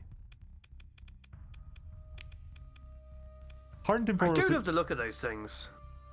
Hardened temporal. This ship is capable of using its internal temporal distortion engine to extend its operational lifespan, causing combat readiness to degrade at an 80% slower rate. Huh. That's a bit over the top, isn't it? That's crazy. That feels a bit way over the top for like a phase frigate.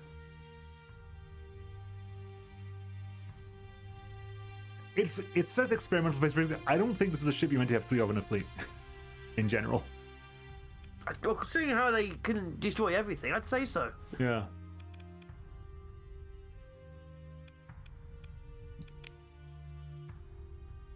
There you go. For all the beans. Scythe Fox versus Pixicode. Potentially the last match of the tournament before we get around to the exhibition matches. Here we go.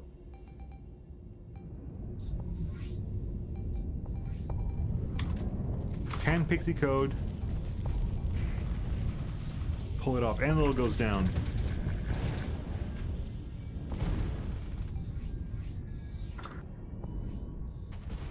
Again, I think also almost the entirety of 333 Fox is also using Shroud stuff at the moment. Lure class goes down. Something gets overloaded, but doesn't. No one capitalizes on that.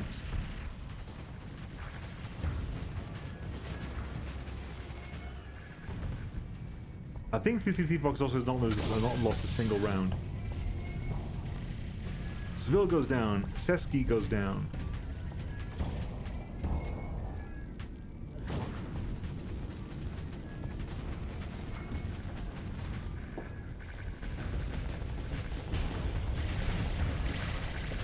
Oh, is that a... Oiho. That's not Chronosis, is it? That's an Oiho. Ninurta goes down, Enlil goes down. Oiho goes down, bigger broccoli.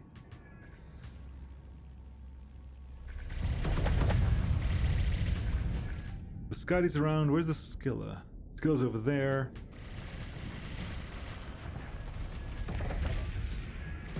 Oiho goes down, right? Here comes the coconut. Here comes the coconut. Oh.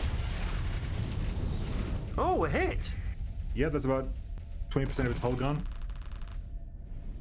I think a lot of ships on the on 350 Fox are also using combat endurance as well. So the coconut definitely is.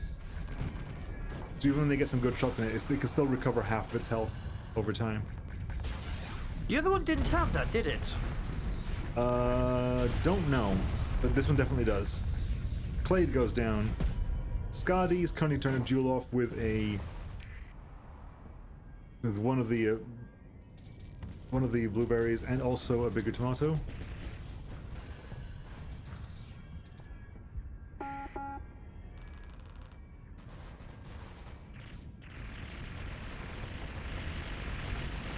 A lot of point defense power happening there. However, I don't think it's not enough to pierce the shields. And the Skadi's, the high flux is about to go down. Skadi goes down to the blueberry. So, oof. Skadi took a bunch of damage all at once there. Skadi took about half of its hull in a single blast. Those antimatter torpedoes actually do way more damage than we give them credit for. So did Scylla. Scylla about to go down. Svil goes down.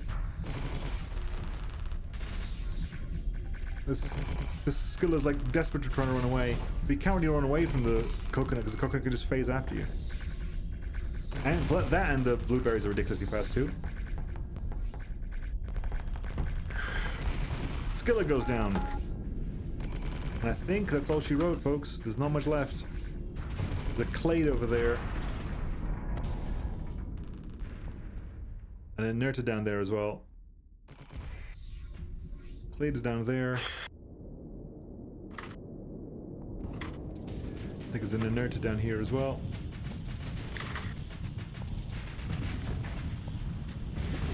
Nerta's down. Is that everything? No? There was still... Oh heavens, a Seski? At the very end, a Seski. Yeah, watch it win. A very end, a Seski manages to be the last ship standing. What is your opinion on Seski as a ship? I forget it exists. Ha! So did the entire fleet. And there it is, folks. There it is. First place goes to 333 Fox. And second place goes to Pixicode in the grand finals. And there you have it, with my absolute masterful commentating with it too. Yeah, you've been busy. I'm just glad you managed to join me here. We still have the actual reward matches though, because think now, the absolute end of all this is the winner of the loser bracket, Idiopathic, gets to do a fight against Lightningcutey's fleet. I gotta make sure I spell this correctly. Hang on 1 second. I gotta actually open the folder for this because I gotta make sure the name is spelled correctly. Where is it? The Starsector tournament, mods, enemy battles, data config. Also, I like the fact that those fleets are common. Those little ships, they should not be common. Yeah, they feel ridiculously powerful. I'm not sure what the balancing is on Zan and the Zan Empire mod. Because I recognize the name. That mod's been around since when I was playing. It used to be around. I think I had it in maybe like some of my last playthroughs. I don't remember them being that strong. I run Zan, like I have it in my usual mod packs. So yeah, we've got Lightningcutey versus... Don't remember them. Idiopathic versus Lightningcutey, and 333 Fox versus Hrothgar. And then after that, we will also do, because I'm curious to see, the last thing is something else I'm curious to see. I'm just curious to see what happens if Despot fights Despot. Oh, punch to the face. That's just my curiosity thing there. Phase Anchor and Temporal Shell probably stacks in some insane way. Right, anyway, let's go over here. So round 9, technically, is going to be Idiopathic versus Lightningcutey. What's Lightningcutey here? Lightningcutey apparently was just late. Was the 17th person to offer to join the tournament. So I think that as a consideration, Lightningcutey's fleet gets the flight off against. So we have what do you have? Another. It'll be Shadow Yard versus Shadow Yard. Looks like we have here a Gay Luigi's Poseidon. Wait, what? Wait, what? Gay Luigi Poseidon class. I don't think I've seen a Poseidon class. Poseidon class is new. I don't recognize the Poseidon class. Diva cast Heavy Beam, nice. We also have 2 Skillers. It's IBB. Ah, it's an IBB ship. I've never really done much of the IBB, if I'm honest. I keep know meaning to, but never really hit it. IBBs have some phenomenal ships in them. Some fun, crazy ships. They're definitely boss class. So we have a Giga Cannon Reality Disruptor Skiller over here, and a same again. We have a Elysium, which is one of the massive lightning cannon.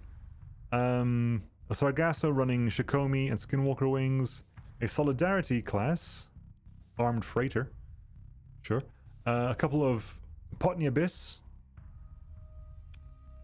An Enlil. A couple of Bellet series, which have fantastic. Like Bellet series always have a fantastic engine layout as well. And then at the end we have also a single purely fucking gangsterradio.com Anu custom shuttle. Funny. The names, hang on, the names are It's All About the Game. Where I Once Believed in True Love lays the nest of a digital dove. Creek flow, creek flow, creek flow. Hop in the pony, bring out the juicer. Sing a song about what are these names? Crude oil in the seas. Help. Crude oil in my stomach, crude oil on my knees. Like, comment, share. Don't forget to hit subscribe, Sargasso. Thank you. Videos got your hands up with a Glock holding up the corner. What? The music never stops. The Huntress watches, and now for something completely Gay Luigi. But what do they watch? What do they watch? Don't know. But anyway, so there are 2. These are not best of 3. These are just best of 1 showcase matches. Let's enjoy the first one. Idiopathic's loser bracket winner. 3 Skillers in the Delphi. This is the one that's managed to pull off the reversal win against Scythes. Oh, here comes the Poseidon class. I was like, wait a second, that's not happened yet. I was watching the stream. I am streaming to you twice. Don't actually watch my actual stream. Enlil goes down. First blood to Idiopathic. Second blood to Idiopathic. Solidarity goes down. Third blood, Potney Abyss goes down to Idiopathic. This is getting one-sided. No, Skeeler on Skeeler. Anu goes down.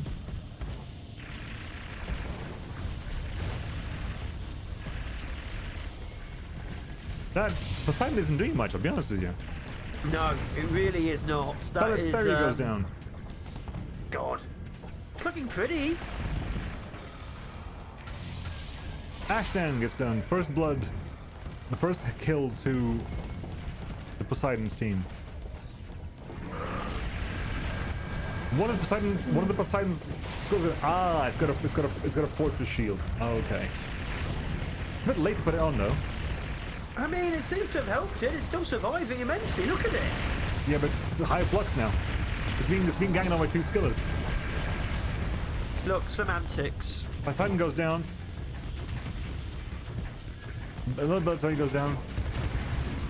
Elysium goes down. I think so far only a single Ashtan has gone down for Idiopathic's fleet. I think that was it. I've only seen a single green name come up. It has been almost completely one-sided. Again, those Skillers are terrifying. Yeah, they need to be stopped.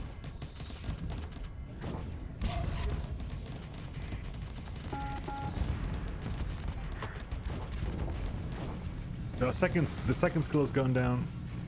Point of Abyss is being chased by 3 rift torpedoes. Hit the shield, however. The damage sponge is damage sponging. And that's all she wrote. That is a terrifying fleet. Again, the only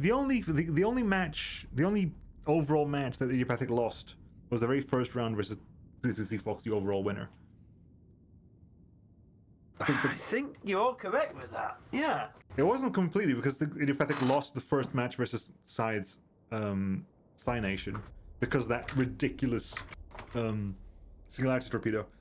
But it's still, I think also Idiopathic I believe is defending champion or has basically has won several tournaments in the past.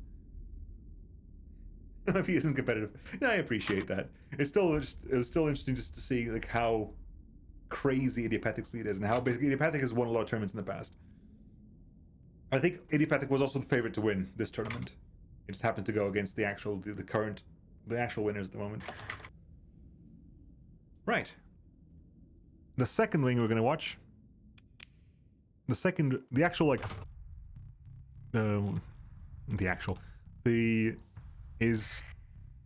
PTC Fox versus Hrothgar. Hrothgar's showcasing, I believe, a new mod or something. No, that's not actually out yet.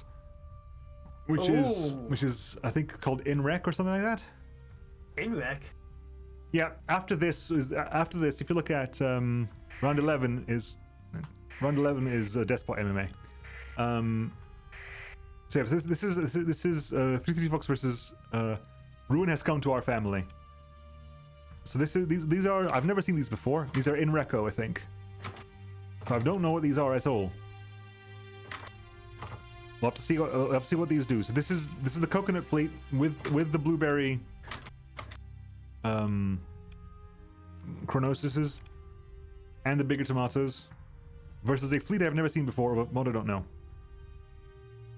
Yeah, Idiopathic lost day 1 versus this fleet. Or the earlier iteration of this fleet, because there were slight changes. But Idiopathic, again, has been very, very strong. So what do we have here?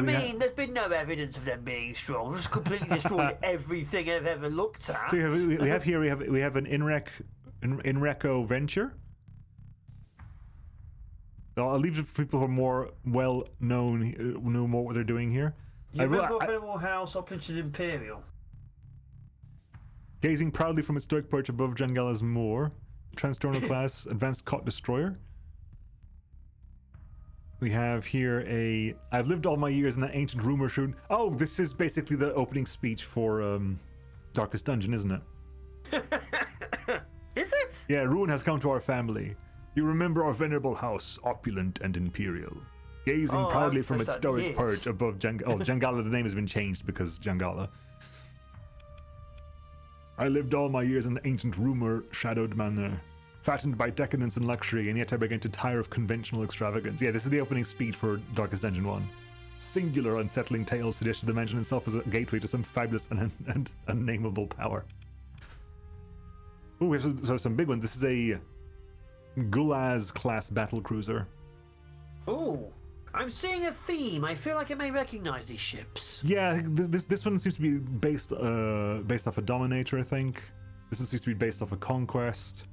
Venture, obviously. Don't know this one. Maybe Wolf, maybe? No. Could be a Wolf. I am a Wolf fanatic. This is a Brawler. This is a Vigilance IRC, yeah. And this is a Cerberus. So, I have no idea what these do. This is a Centurion IRC. There's another Brawler IRC. This isn't a Brawler, this is something else. And then some fighters. I've never seen this mod before. I think this mod is not out yet. This mod is still in development. I specifically got a build for this tournament. Let's see what the hell it can do. Let's start the whole thing. What do you think? You think there'll be a wipe? Do you think one faction will wipe out the other? Or it'll be quite close? Because these fleets have been powerful. I like the flashiness. They seem to be flashing nice little interesting light effect. I'm not sure what that is though. I was expecting to have that colour of shield for those ships. I thought it'd be a lot more low tech looking. Yeah, it's a nice cyan color.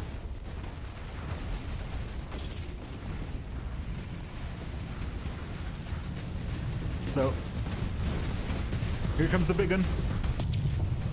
Putting a lot of fire down. I love that gun noise. Which shot that? I know, but it was very awesome. I'm not sure if it was a gun, if it was a ship system. Lure is down. They are managing to stay together. I think also, I've noticed here, every single one of these ships has a captain. I think only a certain amount of ships in the tournament were allowed to have captains. Every single one of these ships has a captain. Oh, I see. There's cheating going on. Yes, every single of these ships has a captain. So, yeah, it's this ship system, whatever it is. Oh, is it doing that pulse? Because that ship usually just does a straight up big engine push, doesn't it? Yeah, the RIC brawler's gone down. First kill. Oop, the Zumbido's gone down.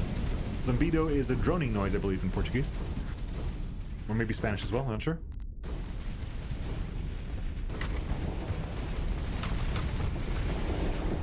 Oil goes down. Yep, that little pulse. It got overloaded though, it gets overloaded. Coconut's coming in to capitalize on it. Cerberus goes down, Retribution goes down. Oh! And that the coconut is completely fine. The names are too long. It takes so long to get to the end point. It's like, what is it? What is the name? It's a good that. Yeah, there's the words Darkest Dungeon at the very end. That gives it away. Yep.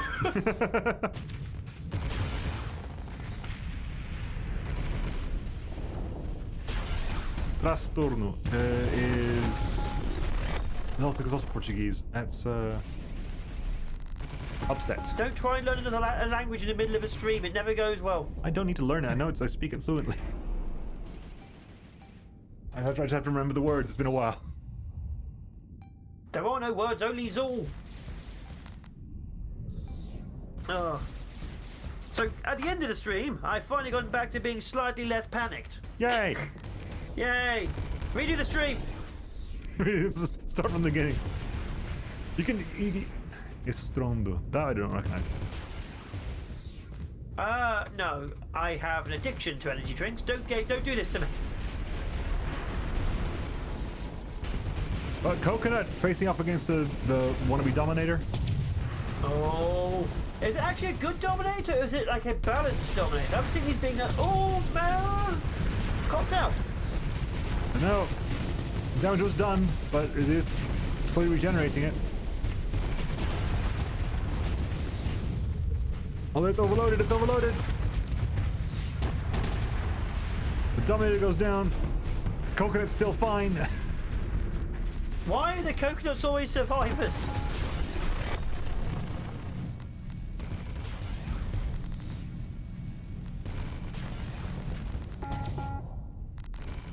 Kronos finally starts losing. CR. Centurion goes down, Zubido goes down again. What's the armor on the coconut like? It's lost a little bit of frontal armor. Stormer's down. It. How does this still feel one-sided? Because this feels like... Vigilance is down. Have you seen greens fall? A couple, but not many. Zubido's down. I was expecting this to be a tougher fight against the boss fleet, but I think it might just be a. I don't think this is a boss faction. I think it's just a new faction. I think so, yes. And what we've learned is the coconut reigns supreme. The coconut is very difficult to kill. What we've learned is Zan Empire needs nerfing. You say coconut carries, it's coconut carry or it's also the blueberry carry as well. Oh, the coconut is nice. And there goes the card. So is that an IBB ship? Yeah, I have definitely seen it on there. I've just never fought it. I didn't think it was an IBB ship. I now kind of want it. We have confusion now. We have a debate in chat. Is the coconut an IBB ship? Is it not? I just want to see it on there. Exploration ship. To be fair, if I had 2 of these, I would just live in a coconut under the sea.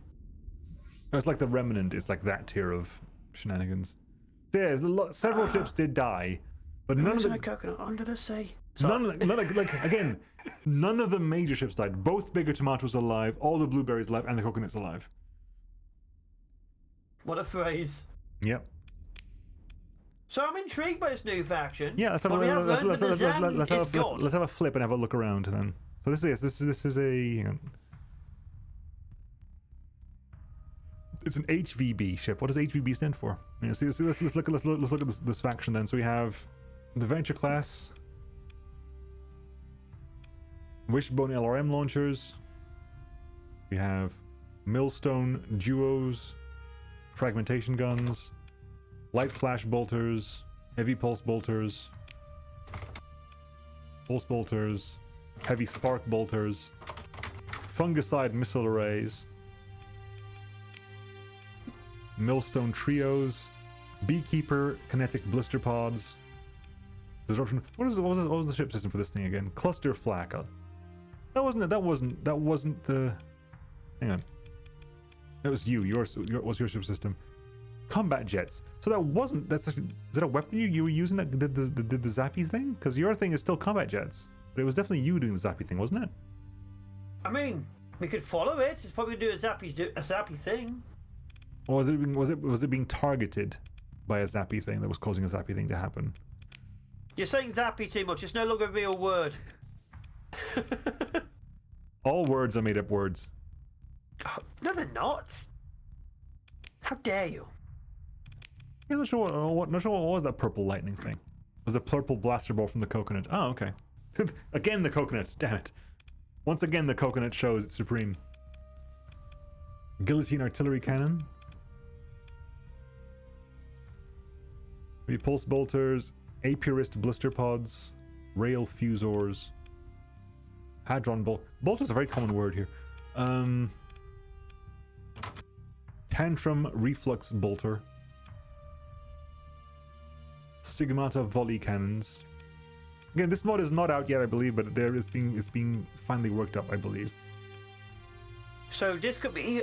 I'm dying. So this could be either very soon or future-y.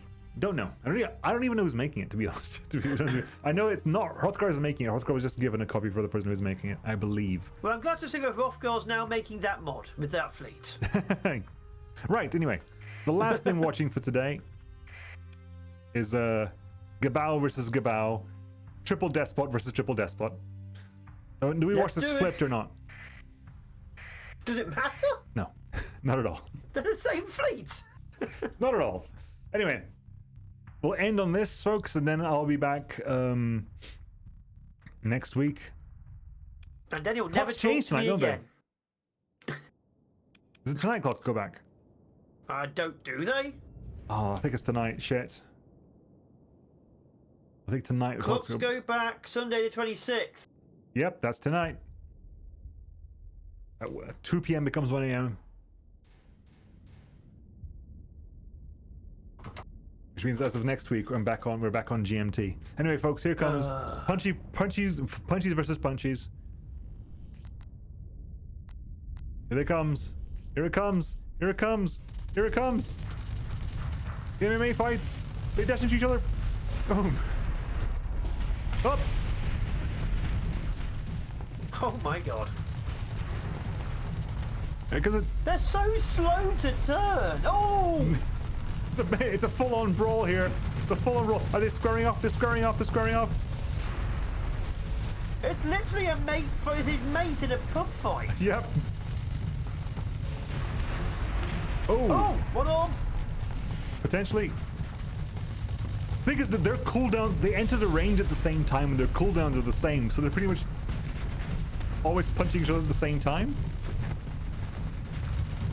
Which might be working to their disadvantage, because I think they turn at the same time as well. I have to keep an eye on who's dashing next. Just feels more like sumo. They're just staring at each other constantly. Speaking of the sumo, I need to finish watching the sumo. So far, There's been a disengage at the top there. There's been a slight disengage at the top there. Oh, dashing deck again. Oh, the punches, the punches. Oh, they do. They wait until they disengage to come back in and punch again. How many little ships still live? Are they all on the same side? I think one little ship has died. One of the green little ships has died. Ah. More punching has happened down there. I will say, I thought this would be more exciting. So did I. This has been a bit of a disappointment. This has been a bit of a disappointment, I think. This does not live up to the hype. It does not. No, it doesn't. These are not designed to fight against each other. So find a fleet with a lot of small ships and send them in. Why did it stop punching and just hug?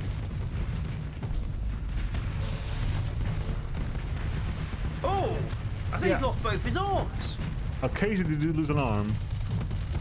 They are slowly, because like, I think they're mostly taking damage just because they're facing each other and blasting themselves with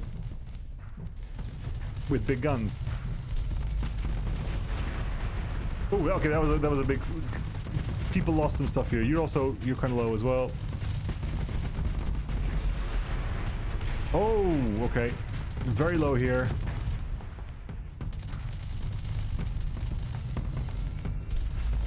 Oh, one despot goes down.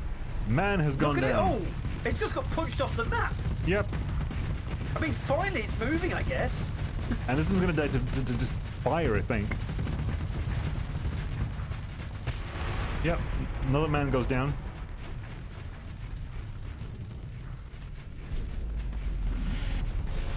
Oh, up here.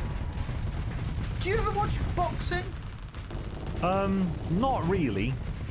I prefer boxing anime to actual boxing because boxing anime is actually more interesting and more things happen. Third man goes down. Like I love like Hajime no Ippo and stuff like that, but actual boxing tends to be quite boring as far as I'm concerned. Did you watch that one about that really famous boxer who may have taken a dive or may not have? No one ever knows. And that other really famous guy who's never had any kind of controversies ever. That doesn't narrow it down, does it? Biggest, I can't say more because allegedly that's the phrase you use. Oh, there we go. Okay, Is that two despots left? Two despots, and they're on opposite sides too. What's the hell on the other one? What the fuck are you shooting at? You were shooting at this thing. It was dead. Is that gun just like pull the trigger and it has to slowly fire everything? My brother in Christ, they're dead already. Okay, how low are we? They comparable health? No, kind of. The one on the left has got way less health though. Oh, they miss each other. They miss each other.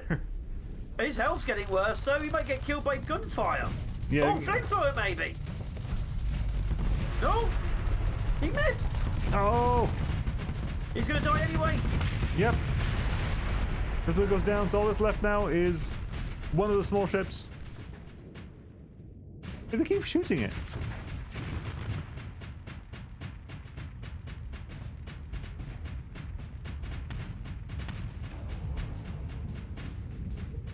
Yeah, I think that gun just fires continuously. Yeah, I'm kind of interested. I'm interested to see what that is because that's it fires from multiple spaces as well. It's firing from multiple locations. It's not just like one gun. Oh, it's not. No, it's the lightning. It's the aura around it. Oh yeah, sorry. It's the. It's not a gun. It's the shrouded lens, isn't it? Yeah. Yeah. It's a shrouded lens. That's less interesting. I thought it was just really angry. Yeah. Yeah, like you don't have too much of the things in the void. Like, oh yeah, of course it is. It's a close. It attacks things close range to it. Of course it bloody does.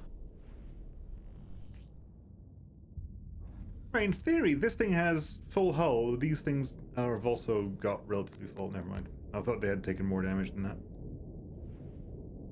And they're just being chased now. Whoop. Whoop, whoop, whoop, whoop. They come in and they dash off. It's like, can you just focus, please?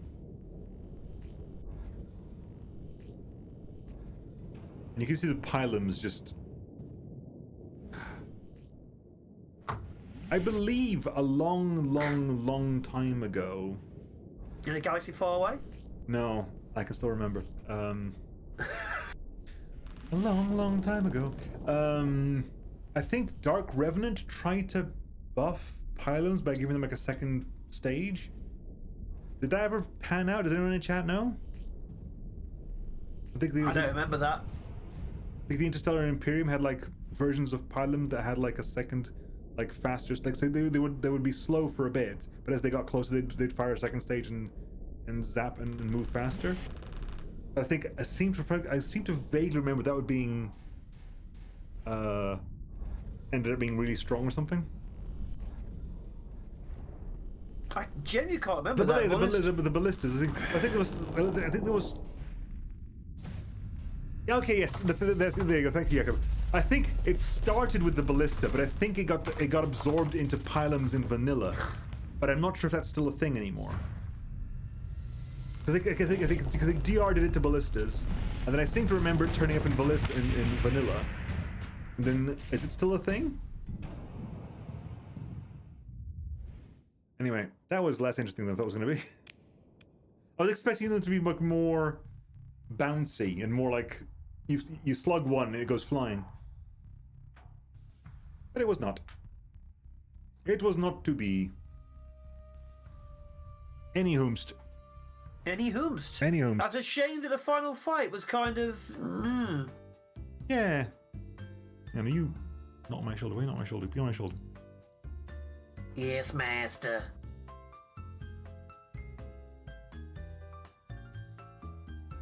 Be on my shoulder. Be on my shoulder. There you go. Give me my shoulder. There you go. I'm the devil. Yeah. Right. Thank you very much, folks. There you go. We have our winners. We have congratulations to 333 Fox for winning the overall tournament and to Idiopathic for winning the losers bracket. So that's the end of Starsector for the time being. People keep asking if we're going to do another series. Not yet. I'm still waiting for 1.0 to come out. So there. So huge congratulations to everyone who submitted, and huge thank you to everyone who submitted fleets.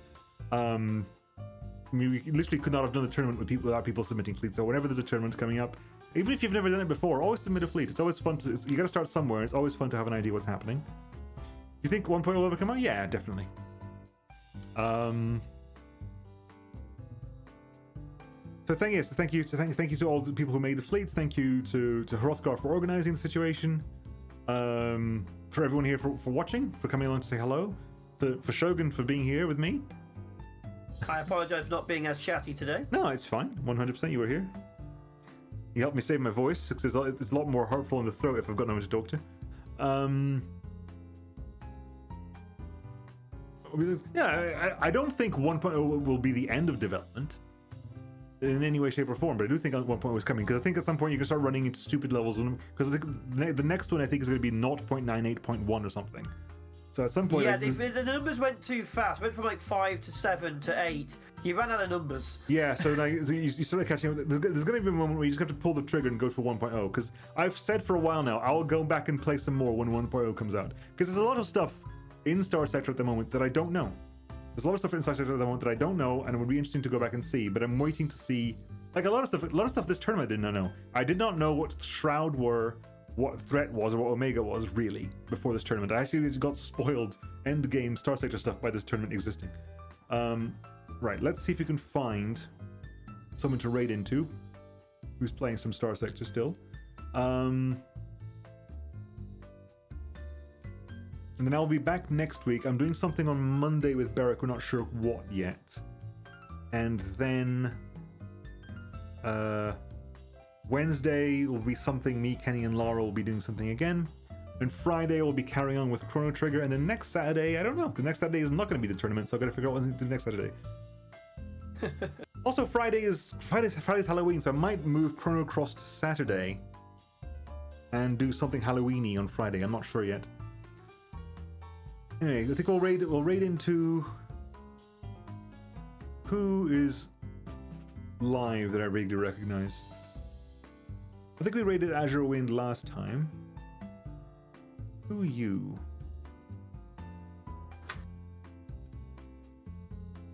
I don't know who you are. I'm just going through the chat of people. I'm going through the chat of people who are currently streaming Starsector and see if I recognize any names in the chat. Oh, specific names you're trying to find to actually raid. Well, I'm going through the people who are currently playing Starsector, and like I'm going through their chat and see if I recognize anyone. Oh, I see. Why do you raid that guy again? He said he'd follow you if you played Starsector. That doesn't narrow it down at all, in any way, shape, or form. Let us. We're gonna raid. I think we're gonna raid Azure Wind again. Because they're still learning some Starsector stuff, so we'll go do that. Anyway, folks, I will catch you all next time. We're gonna raid Azure Wind, and I will see you hopefully on my other streams. If not, whenever I get next access to do a tournament. And for me, it'll be 3 or 4 years as always. No, you still do Starsector stuff on your channel. You put out something recently, didn't you? I was looking at that. Starsector, well, I did Cosmeteer recently. There you go. You're also doing Cosmeteer, which has also been very, very popular for you.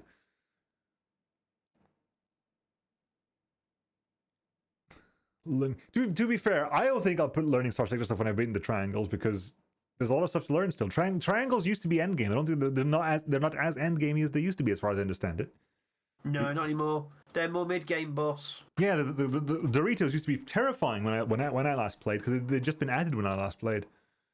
I mean, there's still more. I'm not going to spoil, but yeah, they're sidey now. Yeah. Right, folks. I will catch you all whenever I like to catch you. Thank you very much again. I stream 3 times. I stream 5 times. Wow, pick a number. I stream 4 times a week usually. I've still got my YouTube channel, which I'm currently doing. Still doing some blueprints. I'm almost finished with that, and I'm doing some Cyber Knights Flashpoint as well. And yeah, hope to see you again. If not, thank you for being here. I'll catch you all next time. Bye bye from me, and a bye from this guy too. Bye. Bye bye.